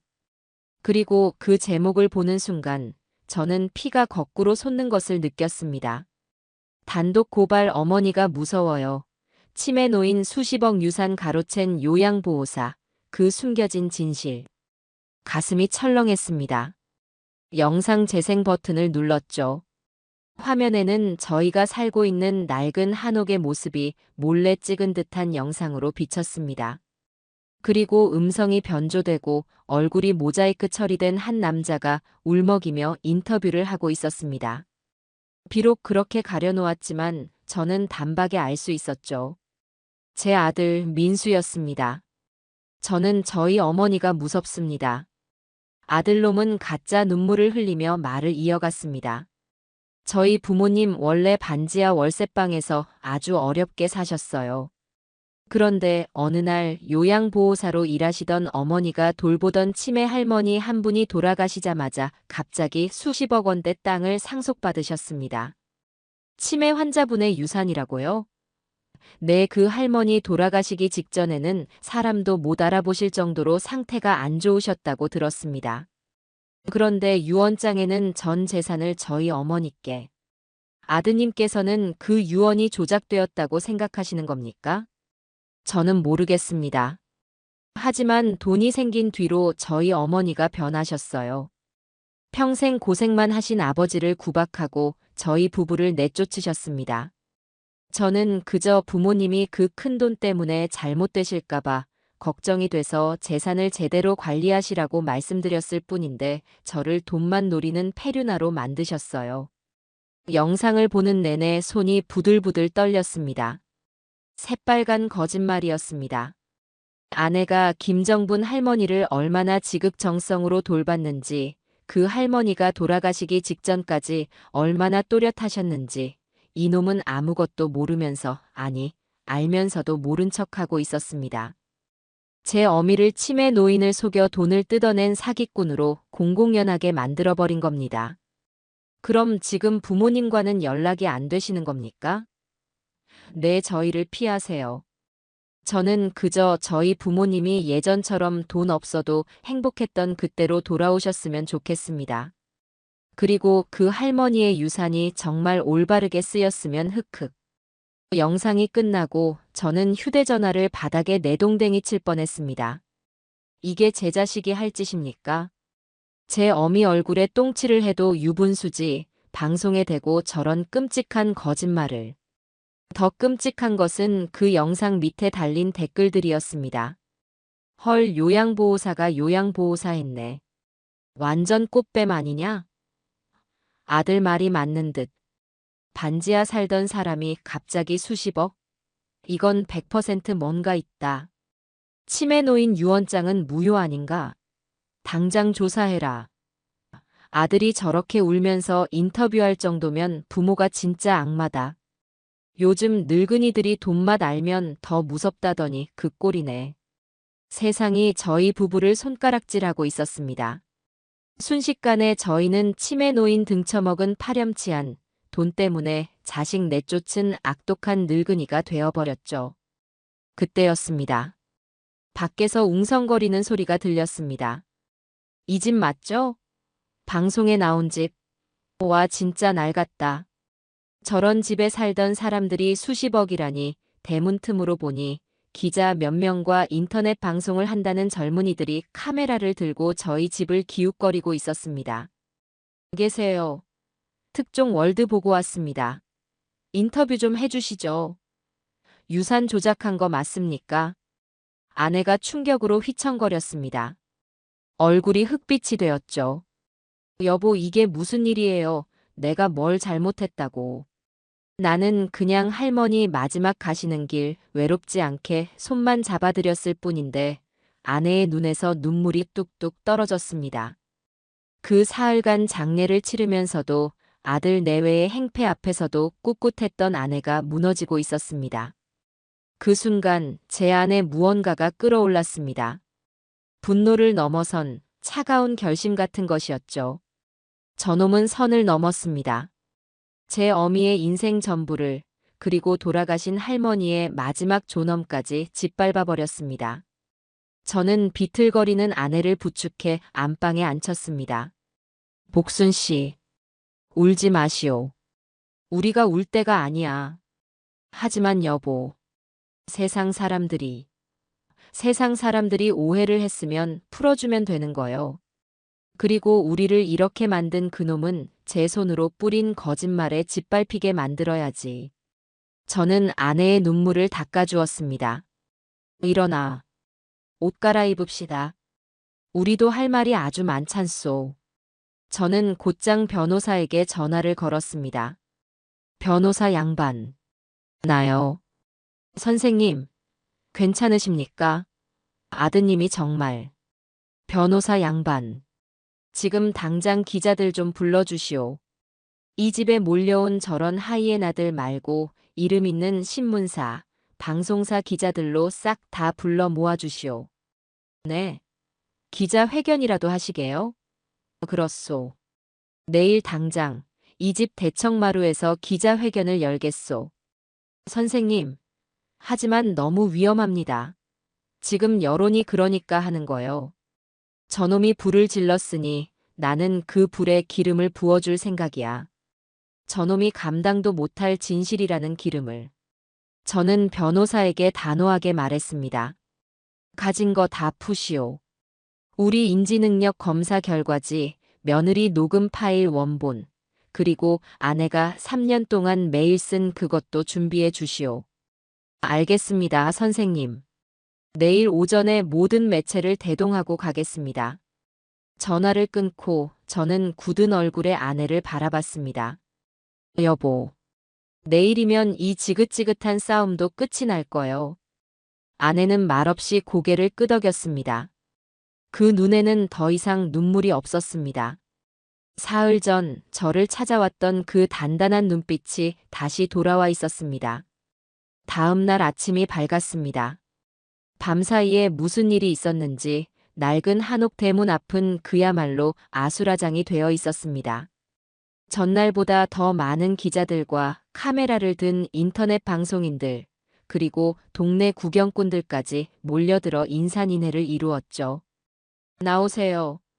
유산 조작한 거 해명하세요. 아들이 울면서 인터뷰했는데 할 말 없습니까? 고성이 오가고 몇몇은 담을 넘으려는 신용까지 했습니다. 아내는 밤새 한숨도 못 잔 듯 얼굴이 하얗게 떠 있었지만 어제처럼 눈물을 흘리지는 않았어요. 그저 묵묵히 낡은 자개상에 찻잔을 내어놓을 뿐이었죠. 오전 10시. 약속대로 김 변호사가 정장 차림의 직원 2명과 함께 도착했습니다. 변호사는 몰려든 인파를 헤치고 들어오며 마당에 임시로 설치한 스피커와 마이크를 점검하더군요. 선생님, 사모님, 준비되셨습니까? 아내와 저는 말없이 고개를 끄덕였습니다. 우리는 도망치지 않고 이 집의 주인으로서 가장 넓은 대청마루에 나란히 앉았습니다. 대문이 열리고 수십 명의 기자들이 쏟아져 들어와 마당을 가득 메웠습니다. 찰칵, 찰칵. 터지는 카메라 불빛에 눈이 아찔할 지경이었죠. 지금부터 고 김정분 여사님 유산 상속 관련 김복순 여사님과 배우자 박일성 선생님의 공식 입장 발표를 시작하겠습니다. 김 변호사가 마이크를 잡고 낮고 힘있는 목소리로 말했습니다. 가장 앞에 있던 한 기자가 손을 번쩍 들고 소리쳤습니다. 아드님 인터뷰 보셨습니까? 어머님이 무섭다고 하시던데 정말 치매 노인을 속여 유언장을 조작하신 게 사실입니까? 날카롭고 무례한 질문이었습니다. 마당이 순간 조용해졌죠. 모두가 제 입을 주목했습니다. 저는 마이크를 천천히 제 앞으로 가져왔습니다. 네, 봤습니다. 제 아들놈이 제 어미가 무섭다고 했더군요. 제 목소리가 스피커를 통해 마당에 울려 퍼졌습니다. 맞습니다. 제 아내는 무서운 사람입니다. 기자들이 의아한 표정으로 수첩에 뭔가를 받아 적기 시작했습니다. 제 아내는 아주 오랜 세월을 곰팡내 나는 저 반지하 방에서 뼈 빠지게 일만 하며 산 무서운 사람입니다. 그렇게 평생을 바쳐 키운 자식에게 그깟 일로 귀찮게 한다는 소리를 듣고도 밥을 굶어가며 손주 과자 값을 붙인 참 무서운 어미입니다. 제 목소리가 조금 떨렸지만 저는 말을 멈추지 않았습니다. 그리고 제 아내는 오늘 자기를 사기꾼으로 만든 아들놈에게 진실이라는 게 얼마나 더 무서운지 알려줄 겁니다. 저는 김 변호사에게 고갯짓을 변호사가 준비해온 첫 번째 서류를 기자들에게 배포하기 시작했습니다. 이것은 저희가 첫 번째로 공개하는 자료입니다. 기자들이 서류를 받아들고 웅성거리기 시작했습니다. 저희 어머님, 그러니까 제 아내가 정상적인 판단이 어렵다는 아들의 주장에 대한 반박 자료입니다. 상속 절차 직후 대학병원 신경과에서 정식으로 검사받은 인지능력 검사 결과 보고서입니다. 변호사가 큰 소리로 외쳤습니다. 보시는 바와 같이 종합인지 점수, MMSE 검사 30점 만점에 30점. 기억력, 판단력, 언어능력, 모든 항목에서 정상 판정을 받았습니다. 의사의 소결란에는 나이대에 비해 오히려 우수함이라고 적혀 있습니다. 여러분, 이게 치매 노인을 속일 만큼 교활하지만 정작 본인의 재산은 관리 못할 만큼 판단 능력이 없는 사람의 뇌입니까? 마당이 술렁이었습니다. 기자들의 표정이 달라지기 시작했죠. 아들놈의 주장에 첫 번째 금이 가는 순간이었습니다. 그렇다면 아드님은 왜 그런 주장을 한 기자가 질문을 채 끝내기도 전에 제가 두 번째 증거를 꺼내 들었습니다. 며느리와의 대화가 담긴 그 녹음기였습니다. 제 아들놈이 저희가 돈 때문에 변했다고 저희를 내쫓았다고 했더군요. 저희가 왜 그놈들을 내쫓았는지 그 이유를 지금부터 들려드리겠습니다. 저는 녹음기의 재생 버튼을 눌렀습니다. 스피커를 통해 며느리의 앙칼진 목소리가 한옥마당 전체에 울려 퍼졌습니다. 아, 말귀 진짜 못 알아들으시네. 네, 그래요. 그 늙은이들 돈으로 우리 늙은이들 요양원에 쳐넣고 그 돈은 우리가 쓰겠다는 거예요. 어차피 그 돈, 우리 민수 씨 돈이잖아요. 이 변호사, 사실 민수 부장이랑 둘도 없는 친구입니다. 다 한패라고요. 기자들은 충격으로 입을 다물지 못했습니다. 어떤 기자는 너무 놀라 수첩을 떨어뜨릴 뻔했죠. 들으셨습니까? 이것이 저희를 걱정한다던 아들과 며느리의 진심입니다. 저희를 당장 요양원에 쳐넣고 그 돈을 자기들 돈이라며 쓰겠다고 했습니다. 이런 자식들을 내쫓지 않을 부모가 어디 있습니까? 저희는 저희 목숨을 지키기 위해 그들을 내쫓은 겁니다. 마당은 물 끼얹은 듯 조용해졌습니다. 특종 월드에서 왔다는 기자의 얼굴은 하얗게 질려 있었죠. 하지만 유언장 조작 의혹은 그 기자가 겨우 목소리를 쥐어짰습니다. 그때였습니다. 묵묵히 앉아만 있던 제 아내 김복순이 자리에서 일어났습니다. 아내는 안방에서 낡은 상자 하나를 들고 나왔어요. 그 안에는 손때 묻은 낡은 공책 대여섯 권이 들어 있었습니다. 저는 많이 배우지 못했습니다. 아내가 마이크 앞에 섰습니다. 그 작은 체구에서 어찌나 당당한 기운이 뿜어져 나오는지 저는 눈시울이 뜨거워졌습니다. 저는 요양보호사입니다. 요양보호사는 어르신을 돌보는 매일의 기록을 작성합니다. 이건 지난 3년간 제가 고 김정분 어르신을 돌보며 매일같이 써온 요양일지입니다. 아내는 그중 가장 낡은 공책을 펼쳤습니다. 제 아들은 어르신이 사람도 못 알아볼 정도의 치매였다고 했습니다. 이게 정말 그런지 제가 읽어드리겠습니다. 아내는 안경을 고쳐 쓰고 삐뚤빼뚤하지만 정성스럽게 적힌 글씨를 읽어내려갔습니다. 2023년 10월 17일, 날씨 맑음. 오늘 어르신이 미국에 있는 아드님과 통화를 하셨다. 전화를 끊고 한참을 우셨다. 복순 씨, 내 아들은 내 돈에만 관심이 있어. 내가 아픈지는 묻지도 않고 그냥 빨리 죽어서 유산이나 남기라고 하네. 어르신이 너무 서러워하셔서 점심에 어르신이 제일 좋아하시는 들깨 수제비를 끓여드렸다.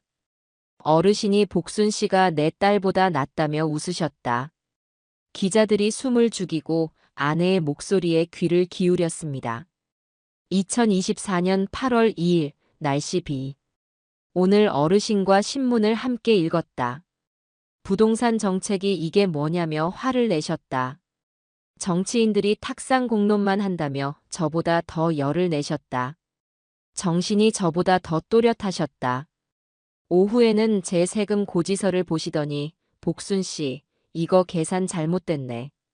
여기 이 항목은 빼야지. 라며 틀린 부분까지 찾아주셨다. 아내가 고개를 들었습니다. 여러분, 이게 사람도 못 알아보는 치매 환자의 모습입니까? 웅성거림이 파도처럼 밀려왔습니다. 이건 완전 다르잖아. 아들이 거짓말한 거네. 아내는 마지막으로 가장 최근의 일지를 펼쳤습니다. 2025년 9월 10일, 날씨 흐림. 오늘 어르신이 변호사님을 부르셨다. 나에게 유언장을 쓰고 싶다고 하셨다. 나는 그러지 마시라 아드님께 다 주시라고 만류했다. 아내의 목소리가 떨리기 시작했습니다. 그러자 어르신이 제 손을 잡고 말씀하셨습니다. 복순 씨, 내 아들은 내 돈을 노리는 도둑놈일 뿐이야. 하지만 복순 씨는 마지막까지 내 손을 잡아준 내 진짜 딸이야. 나는 내 전 재산을 복순 씨에게 주고 싶어. 그래야 당신이 나처럼 춥고 외롭게 살지 않지. 당신이 이 돈으로 곰팡내 나는 반지하 말고 따뜻한 집에서 살았으면 좋겠어. 이건 온전한 내 정신으로 내리는 내 마지막 뜻이야. 어르신은 변호사님과 증인 두 분이 보는 앞에서 또렷하게 말씀하시고 직접 도장을 찍으셨습니다. 아내의 눈에서 참았던 눈물이 흘러내렸습니다. 하지만 그건 슬픔의 눈물이 아니었어요. 제 아들은 이 유언장을 조작이라고 했습니다. 제 평생의 진심을 돈 몇 푼에 팔아먹은 사기극이라고 했습니다. 여러분이 판단해 주십시오. 누가 진짜 사기꾼입니까? 마당은 그야말로 아수라장이었습니다. 기자들이 너도 나도 질문을 쏟아내려던 바로 그 순간. 잠시만요. 김 변호사가 손을 들어 모두를 제지했습니다. 아직 끝나지 않았습니다. 어르신께서는 당신의 아들이 이런 짓을 할 것을 이미 알고 계셨습니다. 네. 그게 무슨... 김복순 여사님. 준비하신 것을 보여주시죠. 아내가 눈물을 닦고 주머니에서 낡은 이지 휴대전화를 꺼냈습니다. 변호사가 그 휴대전화를 받아들고 준비해 온 작은 휴대용 모니터에 연결했죠. 잠시 지지직거리는 소리가 나더니 화면이 켜졌습니다. 병색이 완연하지만 눈빛만은 형형한 김정분 할머니의 얼굴이 화면에 가득 찼습니다. 돌아가시기 일주일 전 아내가 깎아드리는 사과를 받아드시던 모습이었죠. 아이고, 이 사과 참 달다. 복순 씨, 지금 이거 찍고 있는 거요? 잘하네. 할머니가 카메라를 똑바로 바라보며 말씀하셨습니다. 혹시나 나중에 내 아들놈이나 딴 놈들이 딴소리 할까봐 내가 똑똑히 말해두겠소. 할머니의 목소리는 가늘었지만 힘이 있었습니다. 내 전 재산은 내 집, 내 땅 전부 내 마지막을 지켜준 김복순 씨한테 줄 거요. 이건 내 아들놈한테 단 한 푼도 주기 싫은 내 온전한 정신으로 내리는 내 유언이요. 할머니가 아내를 보며 웃었습니다. 그러니까 복순 씨, 고마워. 내 마지막 가는 길 사람 대접해줘서 정말 고마워. 이건 내 뜻이야. 아무도 방해 못해. 영상이 끝나고 마당에는 그야말로 정적만 흘렀습니다. 카메라 셔터 소리조차 들리지 않았죠. 모든 기자가 넋이 나간 표정으로 모니터를 바라보고 있었습니다. 특종 월드 기자는 얼굴이 새하얘져서 뒷걸음질 치다 넘어질 뻔했습니다. 가장 먼저 정신을 차린 한 노년의 기자가 입을 열었습니다. 이건 역대급입니다. 아들이 아버지를, 어머니를 완벽하게 모함한 거군요. 그 말을 신호탄으로 마당은 다시 폭발했습니다. 이럴 수가. 완전한 반전이다. 아들놈 완전 매장당하겠는데. 유언장에 요양일지에 영상 편지까지. 증거가 차고 넘치잖아. 저는 마이크를 다시 잡았습니다. 제 아들놈은 특종 월드에 나와 어머니가 무섭다고 했습니다. 보시다시피 제 아내는 돌아가신 분의 마지막 존엄까지 지켜내려 한 정말 무섭도록 강인한 사람입니다. 특종 월드가 원하던 충격적인 진실 이제야 제대로 찾은 것 같군요. 저는 자리에서 일어났습니다. 기자회견은 이것으로 마치겠습니다. 이제 진실을 보도해 주십시오. 아내와 저는 쏟아지는 카메라 세례를 뒤로 하고 안방으로 들어왔습니다. 대문 밖으로 기자들이 뛰쳐나가며 특종이다. 라고 외치는 소리가 들려왔습니다. 그날 오후부터 세상은 말 그대로 뒤집혔습니다. 저희의 기자회견은 모든 뉴스의 메인 화면을 장식했죠. 특종 월드가 아침에 터뜨린 불꽃은 저희가 부은 진실이라는 기름을 만나 대한민국 전체를 태울 듯이 번져나갔습니다. 충격 반전. 요양일지와 영상 편지 공개 아들 거짓말 탈로 수십억 유산의 진실 침해 노인 등친 요양보호사. 알고 보니 폐류나 아들의 모함 대기업 부장. 아들의 소름 끼치는 두 얼굴 늙은이들 요양원에 쳐넣자 며느리 녹취록 파문. 저녁 8시, 9시 메인 뉴스는 온통 저희 이야기뿐이었습니다. 아침까지만 해도 파렴치한 늙은이였던 저희 부부는 저녁이 되자 자식에게 모함당한 비운의 부모이자 돌아가신 어르신의 마지막 뜻을 지켜낸 의인이 되어 있었습니다. 아들놈이 인터뷰했던 특종 월드는 그야말로 초토화가 되었습니다. 시청자 게시판은 마비가 될 지경이었죠. 당장 프로그램 폐지해라. 어떻게 저런 거짓말쟁이 말만 믿고 방송을 내보내냐. 제작진들, 저 부모님들 앞에 가서 석고대죄해라. 아들놈 신상 공개 안 하냐? 저런 놈은 사회에서 매장시켜야 한다. 결국 특종 월드는 다음 날 프로그램 시작 전 10분 동안 검은 화면에 사과문만 띄우는 방송 사고에 가까운 사죄를 해야 했습니다. 편파적인 보도와 사실 확인 미비를 인정하며 저희의 기자회견 영상 전체를 자료 화면으로 내보냈죠. 하지만 대중의 분노는 거기서 그치지 않았습니다. 분노는 정확히 한 사람, 제 아들 민수에게로 향했죠. 방송에서는 모자이크 처리가 되었지만 분노한 네티즌들은 기어이 아들놈의 신상을 찾아냈습니다. 어느 대기업에 다니는지, 이름이 무엇인지, 심지어 어느 아파트에 사는지까지 모든 정보가 인터넷에 삽시간에 퍼져나갔습니다. 아들은 국민 페류나라는 끔찍한 낙인이 찍혀버렸죠. 당연히 아들놈이 다니던 그 번지르르한 대기업도 난리가 났습니다. 회사의 공식 홈페이지와 고객센터는 불이 났다고 해요. 저런 비윤리적인 인간을 부장 자리에 앉혀놓은 회사를 어떻게 믿고 거래합니까? 당신들 회사 이미지는 부모 등쳐먹는 회사입니까? 당장 해고하세요. 우리 회사, 너희랑 하던 계약 전면 재검토하겠다. 저런 사람이 담당자라니 소름 끼친다. 대기업이라는 곳은 돈 버는 것만큼이나 이미지를 중요하게 생각하는 곳입니다.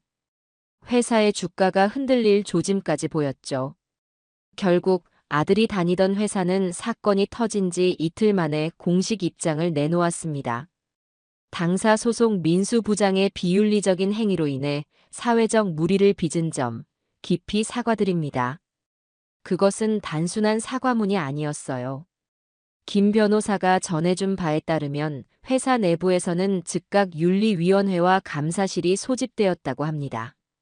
처음에는 개인적인 가정사로 치부하려 했지만 저희가 공개한 며느리의 녹취록, 특히 민수 부장이랑 둘도 없는 친구입니다.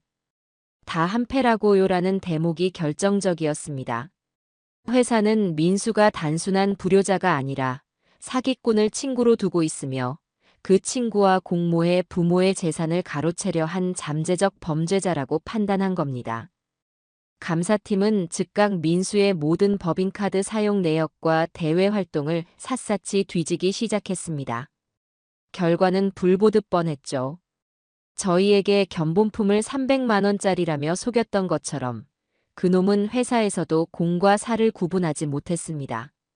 접대비로 수백만 원을 쓰면서 실제로는 가족 외식비로 처리하고 그 사기꾼 친구를 회사의 자문 변호사인 것처럼 서류를 꾸며 용역비를 지급하려 한 정황까지 포착되었습니다. 그놈은 회사가 자신을 보호해 줄 거라 생각했을지도 모릅니다. 하지만 회사에게 그는 이미 암덩어리였죠. 기자회견이 있고 꼭 일주일 뒤였습니다. 저녁 9시 뉴스에 익숙한 얼굴이 다시 등장했습니다. 이번에는 모자이크도 없었죠. 영대기업, 부모 모함 민수 부장 징계 해고 결정. 뉴스에 따르면 회사는 긴급 징계위원회를 열어 민수를 불렀다고 합니다.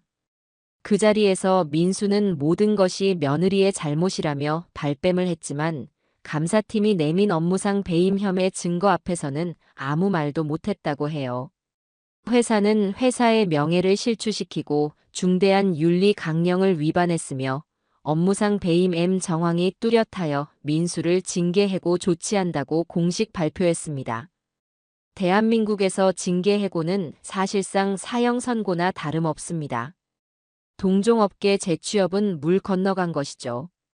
바로 그날 밤 며느리에게서 연락이 왔다고 합니다. 물론 저희가 아니라 김 변호사에게요. 저 이혼하려고요. 그 인간이랑은 하루도 더 못 살겠어요. 며느리는 아들의 해고 소식이 뉴스에 나오자마자 기다렸다는 듯이 이혼 소송을 준비한 겁니다. 돈줄이 끊겼으니 이제 남은 재산이라도 챙겨서 도망가야 했던 것이죠. 며느리는 변호사에게 두 분께는 정말 죄송하게 됐다며 위자료 소송에 혹시 녹취 파일을 증거로 쓸 수 있겠냐고 뻔뻔하게 물어왔다고 합니다. 아내와 저는 낡은 한옥마루에 앉아 9시 뉴스가 끝난 뒤에 적막함을 마주하고 있었습니다. 여보, 다 끝난 거겠죠, 이제. 아내가 조용히 말했습니다. 저는 아내의 어깨를 감싸 안았습니다. 그래, 끝났소. 저놈은 저놈이 스스로 판 무덤에 제대로 묻힌 게야. 승리했지만 마음 한구석은 여전히 시렸습니다. 자식을 상대로 이겨서 기뻐할 부모가 세상에 어디 있겠어요. 하지만 저희는 알고 있었습니다. 이건 승리가 아니라 썩은 살을 도려내는 고통스러운 수술이었다는 것을요. 탐욕의 말로는 비참했습니다. 아들 민수의 몰락은 그야말로 눈 깜짝할 사이에 이루어졌죠. 국민 폐륜아로 낙인 찍힌 데다 징계 해고라는 주홍 글씨까지 새겨졌으니 그놈이 평생을 바쳐 쌓아 올린 대기업 부장이라는 성은 모래성처럼 허무하게 무너져 내렸습니다. 가장 먼저 등을 돌린 것은 역시 며느리였습니다. 며느리는 이혼 소송을 아주 악착같이 진행했다고 해요. 저희가 공개했던 녹취록은 물론이고 그동안 아들에게 당하고 살았다며 병원 진단서까지 제출했습니다. 결정적으로 아들은 유책 배우자였습니다. 회사의 공금을 횡령하려 했고 부모를 상대로 사기를 쳤으며 사회적 물의를 일으켜 가정을 파탄낸 장본인이었으니까요. 재판은 며느리에게 일방적으로 유리하게 돌아갔습니다. 아들은 이미 변호사를 선임할 돈도 기력도 남아있지 않았죠. 결국 법원은 아들은 아내에게 위자료 및 재산 분할로 강남 아파트의 소유권을 이전하라고 판결했습니다. 그 비싸던 강남 아파트는 빚을 제외하고도 상당한 가치가 있었나 봅니다. 아들은 평생을 바쳐 이룬 유일한 재산이었던 그 집에서 빈손으로 쫓겨나게 되었습니다. 며느리는 그렇게 아파트와 남은 재산을 챙겨서 승리자인 양 떠났습니다. 하지만 하늘이 보고 있었던 걸까요? 저희 김 변호사가 얼마 뒤에 전해준 소식은 그야말로 기가 막혔습니다. 그 며느리가 위자료로 받은 돈을 전부 사기당했다는 겁니다. 누구한테요? 기억하십니까? 선생님 댁에 찾아왔던 그 가짜 변호사요. 아드님 친구라는 그 사기꾼 말입니다. 아니, 그놈한테 당했단 말이오? 네. 며느리가 그 남자와 새 출발이라도 꿈꿨던 모양입니다. 그 남자가 이 돈을 1년 안에 2배로 불려주겠다며 안전한 투자처가 있다고 꼬드겼답니다. 세상에나. 며느리가 그 말을 믿고 위자료로 받은 돈 전부를 그 남자에게 넘겼다고 합니다. 그리고 다음 날 그 남자는 그대로 잠적했습니다. 투자 회사라는 곳도 텅 빈 유령 사무실이었고요. 결국 며느리도 남편을 배신하고 얻은 그 더러운 돈을 고스란히 사기당해 빈털터리가 된 겁니다. 저희 돈을 탐냈던 두 사람은 그렇게 서로를 물어뜯고 공멸해버렸습니다. 그 소식을 들은 날 아내와 저는 한참 동안 말이 없었습니다. 여보, 무섭네요. 돈이라는 게. 그러게 말이오. 제 주인을 못 알아보는 돈은 결국 다 저렇게 흩어지나 보오. 그 후로 몇 달이 흘렀습니다. 저희는 그 돈을 저희를 위해 쓰지 않았습니다. 변호사와 상의하여 정순 재단을 만들기 위한 준비를 시작했죠.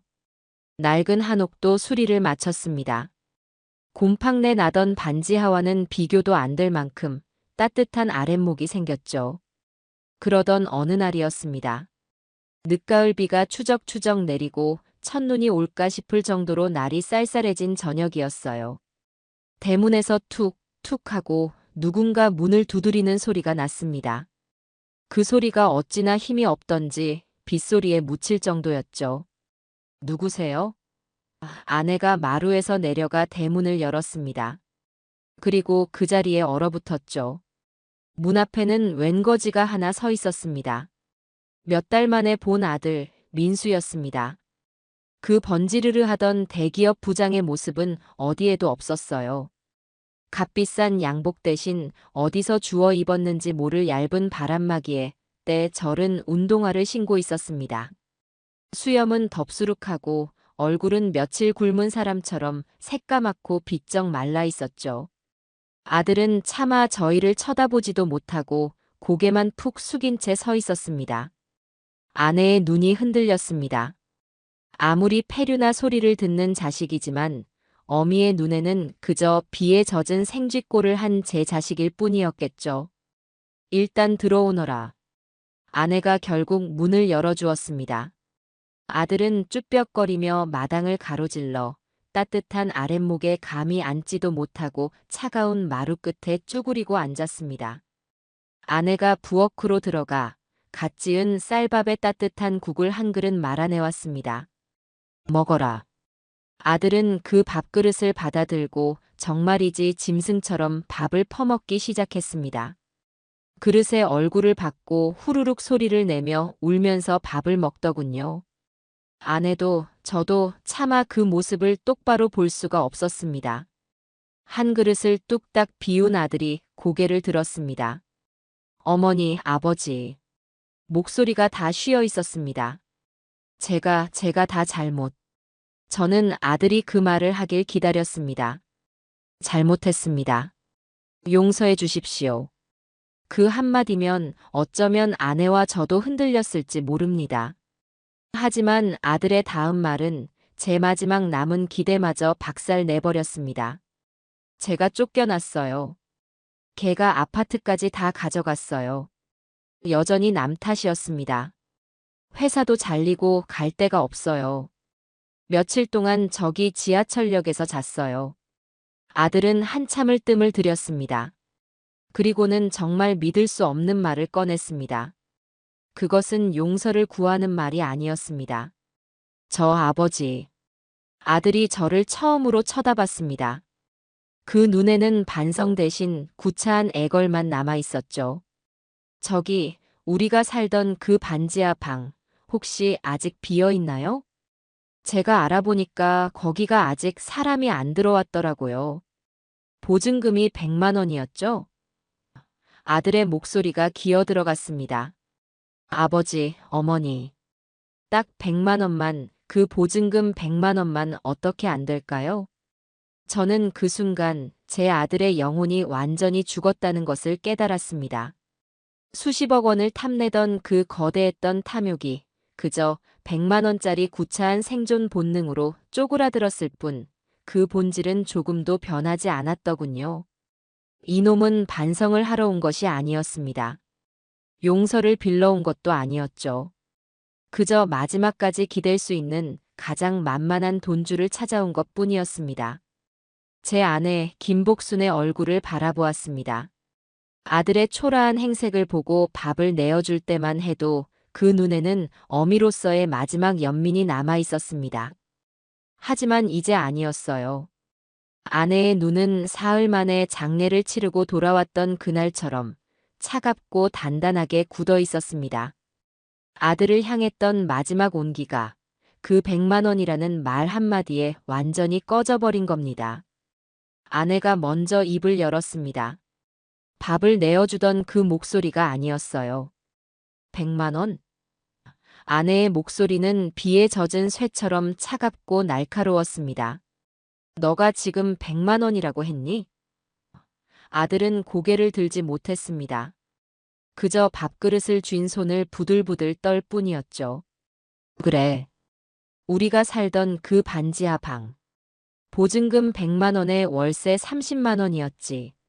아내가 자리에서 천천히 일어났습니다. 그리고는 쭈그리고 앉은 아들의 눈높이에 맞춰 마루에 걸터 앉았습니다. 민수야. 아들이 움찔했습니다. 너 그 100만 원이 어떤 돈인지는 알고나 있니? 너는 50만 원이라고 기억하겠구나. 너한테 매달 손주 과자값으로 붙이던 그 50만 원 말이다. 아내가 빗소리에 묻히지 않도록 또렷하게 말을 이어갔습니다.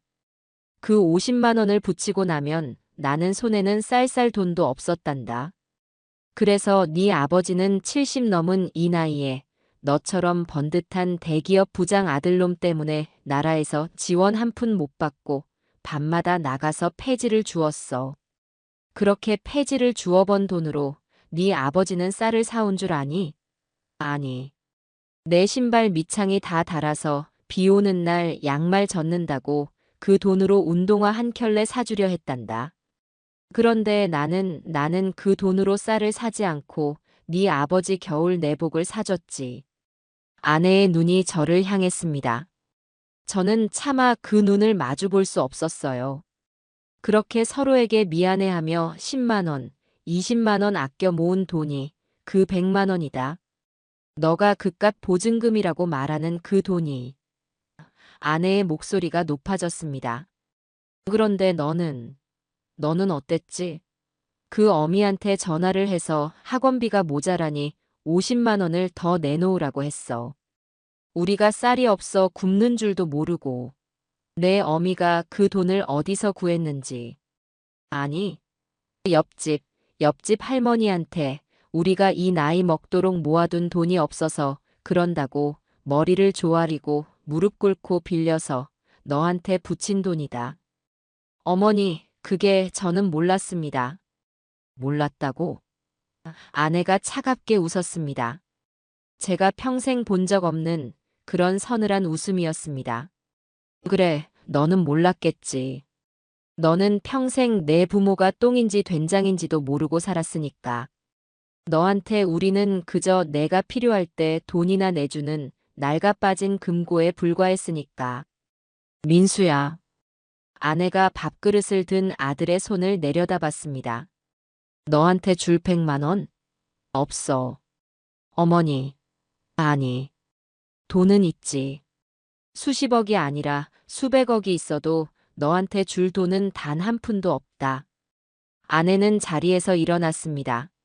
너가 그토록 무시하던 그 반지하 방 보증금 100만 원은 내 어미의 피고 내 애비의 눈물이다. 너 같은 놈한테 단돈 1원 한 푼 더럽혀지게 할 수 없다. 아내는 그렇게 말하고는 안방으로 들어가 버렸습니다. 마루에는 저와 아들놈 단둘이 남았습니다. 빗소리는 더욱 거세졌죠. 아들은 이제 텅 빈 밥그릇을 쥔 채 넋이 나간 사람처럼 저를 올려다봤습니다. 그 눈에는 어떻게 나한테 이럴 수 있어?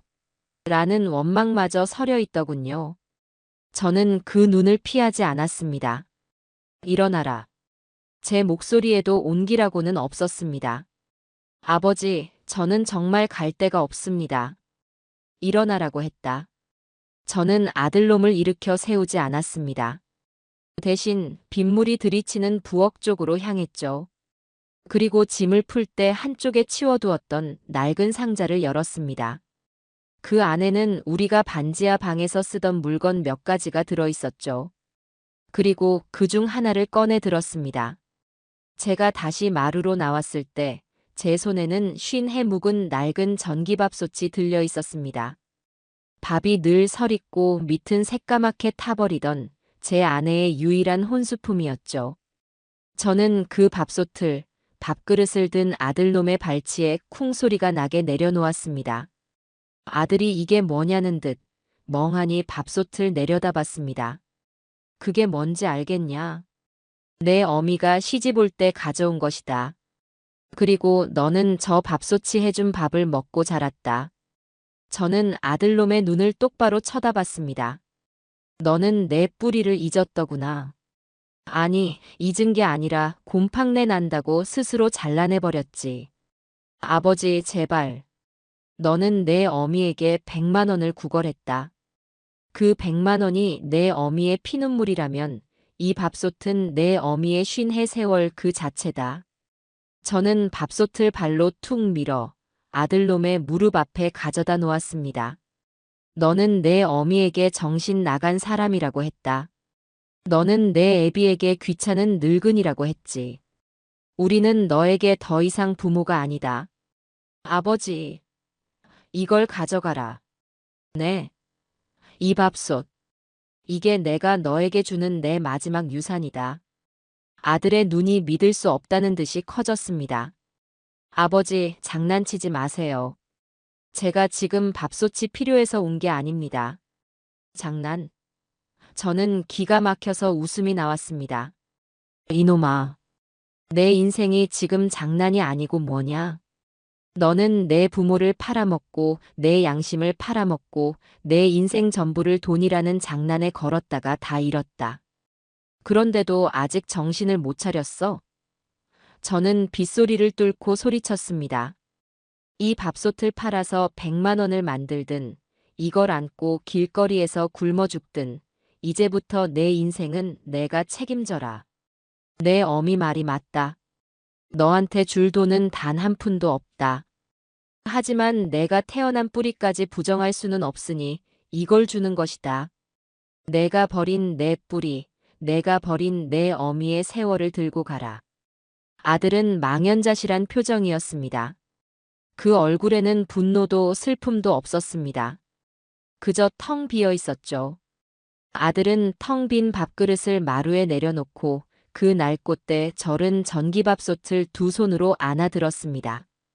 그 모습이 어찌나 우스꽝스럽고 처참하던지 저는 차마 눈뜨고 볼 수가 없었습니다. 가라. 저는 대문을 가리켰습니다. 다시는 이 집 문턱을 넘을 생각도 마라. 이제 우리는 남이다. 아들은 아무 말 없이 그 밥솥을 든 채로 비틀거리며 일어섰습니다. 그리고는 빗속을 가로질러 마당을 걸어갔죠. 얇은 바람막이는 이미 비에 흠뻑 젖어 앙상한 어깨뼈가 다 드러나 보였습니다. 끼익 낡은 대문이 열리고 아들의 모습이 그 빗속으로 사라졌습니다. 쾅! 저는 대문을 굳게 닫고 빗장을 걸었습니다. 마루로 돌아오자 어느새 안방에서 나온 아내가 저를 바라보고 서 있었습니다. 우리 부부는 아무 말도 하지 않았습니다. 울지도 않았습니다. 자식을 잃은 슬픔 같은 건 이미 그놈이 저희에게 성년후견인 신청서를 내밀었을 때, 아니, 제 어미의 실종 소식의 그깟 일이라고 소리쳤을 때 다 끝나버린 감정이었습니다. 그저 아주 길고 고통스러웠던 수술이 드디어 끝났다는 안도감. 썩어 문드러진 환부를 마침내 도려냈다는 그런 지독한 안도감만이 빗소리와 함께 낡은 한옥을 채울 뿐이었습니다. 아들놈을 그렇게 떠나보낸 뒤 저희 부부에게는 이상한 평화가 찾아왔습니다. 평생을 짓누르던 무거운 짐을 내려놓은 것 같기도 하고 다른 한편으로는 가슴 한구석이 시릴 정도로 텅 비어버린 것 같기도 했죠. 하지만 저희는 그 빈자리를 슬픔으로 채우지 않았습니다.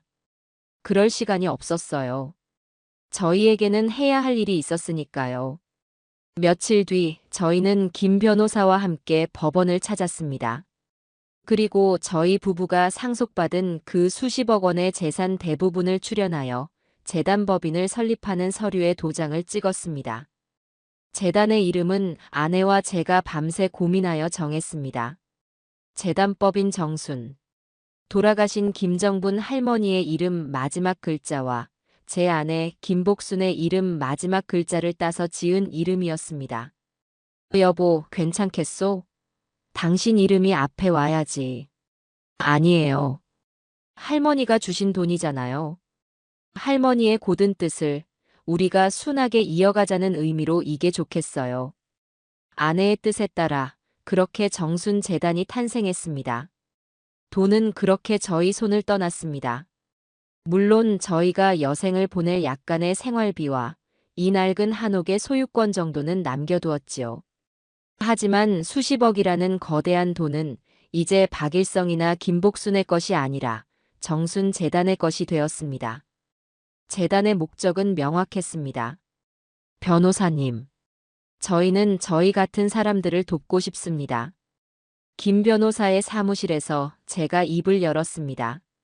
저희처럼 돈이 없어서 힘이 없어서 자식에게조차 버림받고 마지막 남은 것마저 빼앗길 위기에 처한 노인들. 그분들을 돕고 싶어요. 아내가 말을 이었습니다. 저는 평생 요양보호사로 살았어요. 김정분 할머니 같은 분들을 정말 많이 만났죠.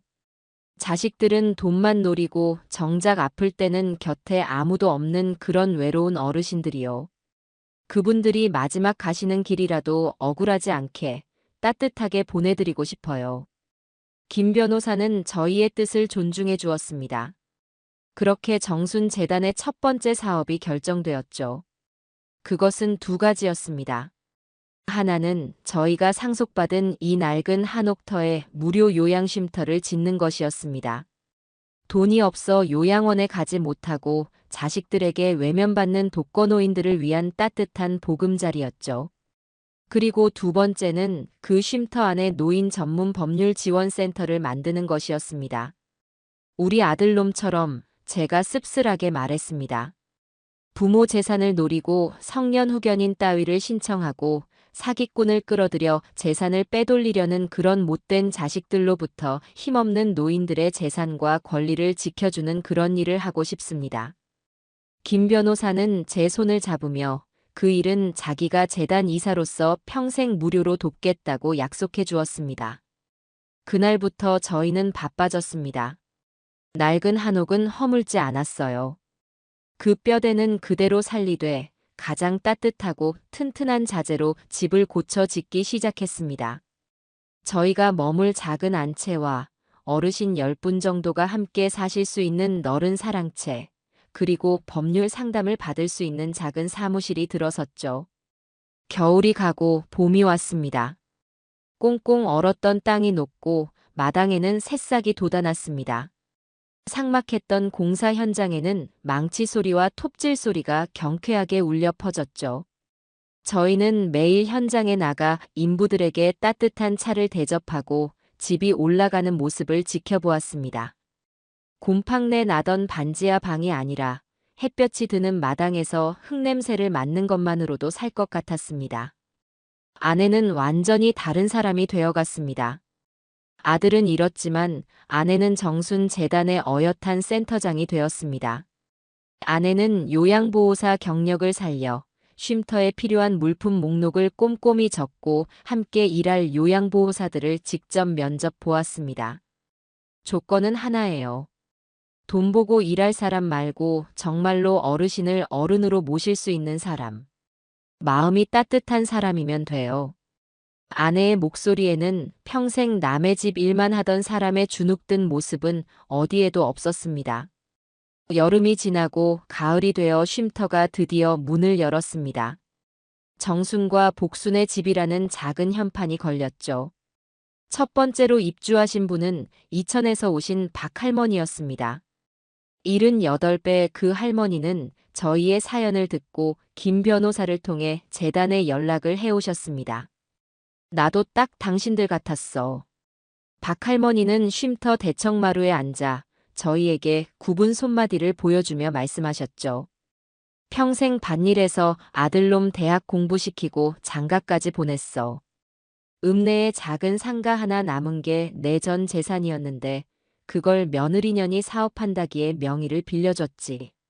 그런데 2년이 그걸 담보로 빚을 내서 다 날려먹고 상가가 경매로 넘어가 버렸어.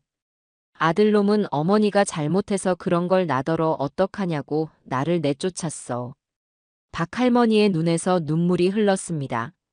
갈 데가 없어서 동네 정자에 앉아 있는데 누가 신문에서 당신들 기사를 봤다며 여기로 가보라고 하더군. 흑흑. 아내가 말없이 박 할머니의 손을 잡았습니다.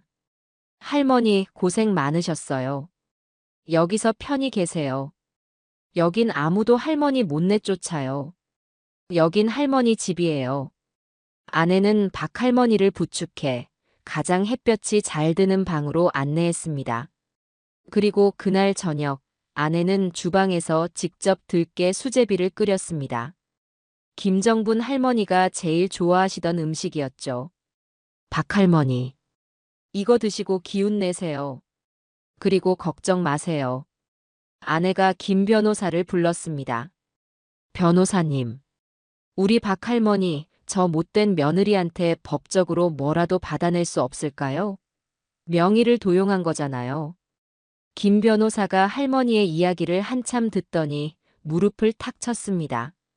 할머니, 혹시 며느리한테 명의만 빌려준다고 하신 증거, 뭐 녹음이나 그런 거 없으세요? 녹음은 무슨? 그냥 도장 달래서 줬지. 그럼 며느리랑 통화한 거나 문자. 아, 있어요. 그년이 나한테 어머니 상가는 제가 알아서 팔아서 빚 갚을게요. 걱정 마세요라고 문자 보낸 게 있어요. 할머니가 품속에서 낡은 휴대전화를 꺼냈습니다. 김 변호사의 눈이 빛났습니다. 할머니, 됐습니다. 이걸로 사기로 고소할 수 있겠습니다. 전부는 못 돌려받아도 저 못된 며느리 죗값은 치르게 할 수 있겠어요. 그날 밤 아내는 박 할머니의 손을 잡고 밤새 함께 주무셨습니다. 저는 그 모습을 밖에서 묵묵히 지켜보았습니다. 제 아내는 그저 돈 많은 사모님이 된 것이 아니었습니다. 자신이 겪은 아픔과 김정분 할머니에게서 받은 그 마음을 똑같이 고통받는 다른 이들에게 나누어 주고 있었습니다. 자식을 잃은 그 빈자리를 더 큰 사랑으로 채워 넣고 있었던 겁니다. 시간이 흘러 다시 1년이 지났습니다. 정순과 복순의 집은 이제 제법 자리를 잡았죠.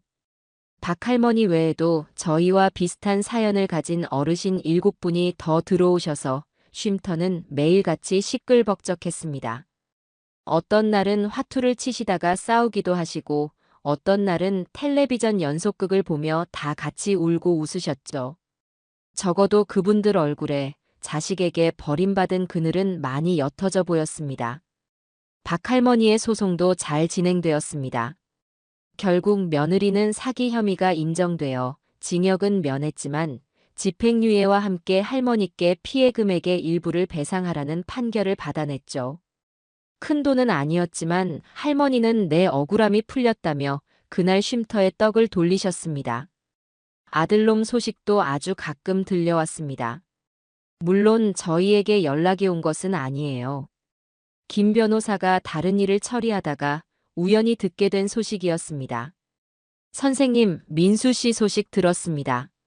저기 강원도 산골에 있는 무슨 건설 현장에서 막노동을 하고 있다고 합니다. 찾아가 보시겠습니까? 저는 아내가 있는 마당을 바라보았습니다. 아내는 어르신들과 함께 텃밭에서 갓 딴 상추를 다듬으며 환하게 웃고 있었죠. 저는 고개를 저었습니다. 아니요. 찾아가지 않을 거요. 그놈도 이제 쉰이 다 된 성인이요. 저희가 밥솥을 쥐어주며 내 인생은 내가 책임지라고 했을 때 이미 각오했던 일이겠지요. 그놈이 거기서 땀 흘려번 돈으로 제 밥벌이를 하든 또 무슨 짓을 하든 그건 이제 그놈의 인생입니다. 김 변호사는 말없이 고개를 끄덕였습니다. 저희는 그놈을 찾아가지 않았습니다. 저희가 찾아간다는 것 자체가 그놈에게 또 다른 기대를 심어주는 짓임을 알고 있었습니다.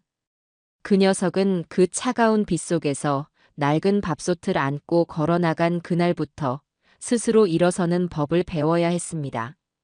그러던 어느 날 구청에서 연락이 왔습니다. 저희가 살던 그 반지하 다세대 주택이 재개발로 인해 곧 철거에 들어간다는 소식이었습니다. 여보, 우리 마지막으로 한번 가볼까요? 아내가 제게 말했습니다. 이제는 정말 괜찮을 것 같아요. 저와 아내는 2년 만에 그 가파른 언덕길을 다시 올랐습니다. 쉼터에서 나오는 차를 타고 편하게 왔지만 막상 그 골목 어귀에 서자 가슴이 다시 답답해지는 것 같았죠. 철거 예정이라는 붉은 현수막이 걸린 다세대 주택은 이미 사람이 살지 않아 흉가처럼 변해 있었습니다. 저희가 살던 반지하 방의 쇠창살은 녹이 슬어 있었고 창문은 깨져 있었죠. 저는 관리인에게 열쇠를 받아 곰팡내 나던 그 쇠문을 열었습니다. 끼익 문이 열리고 2년 전의 그 냄새, 지독한 곰팡내와 가난의 냄새가 코를 찔렀습니다. 벽지는 다 뜯겨나가 시멘트 벽이 드러나 있었고 바닥에는 쓰레기만 나뒹굴었죠. 아내는 아무 말 없이 낡은 전기밥솥이 놓여있던 방구석을 한참이나 바라보았습니다. 그곳에서 50해를 살았습니다.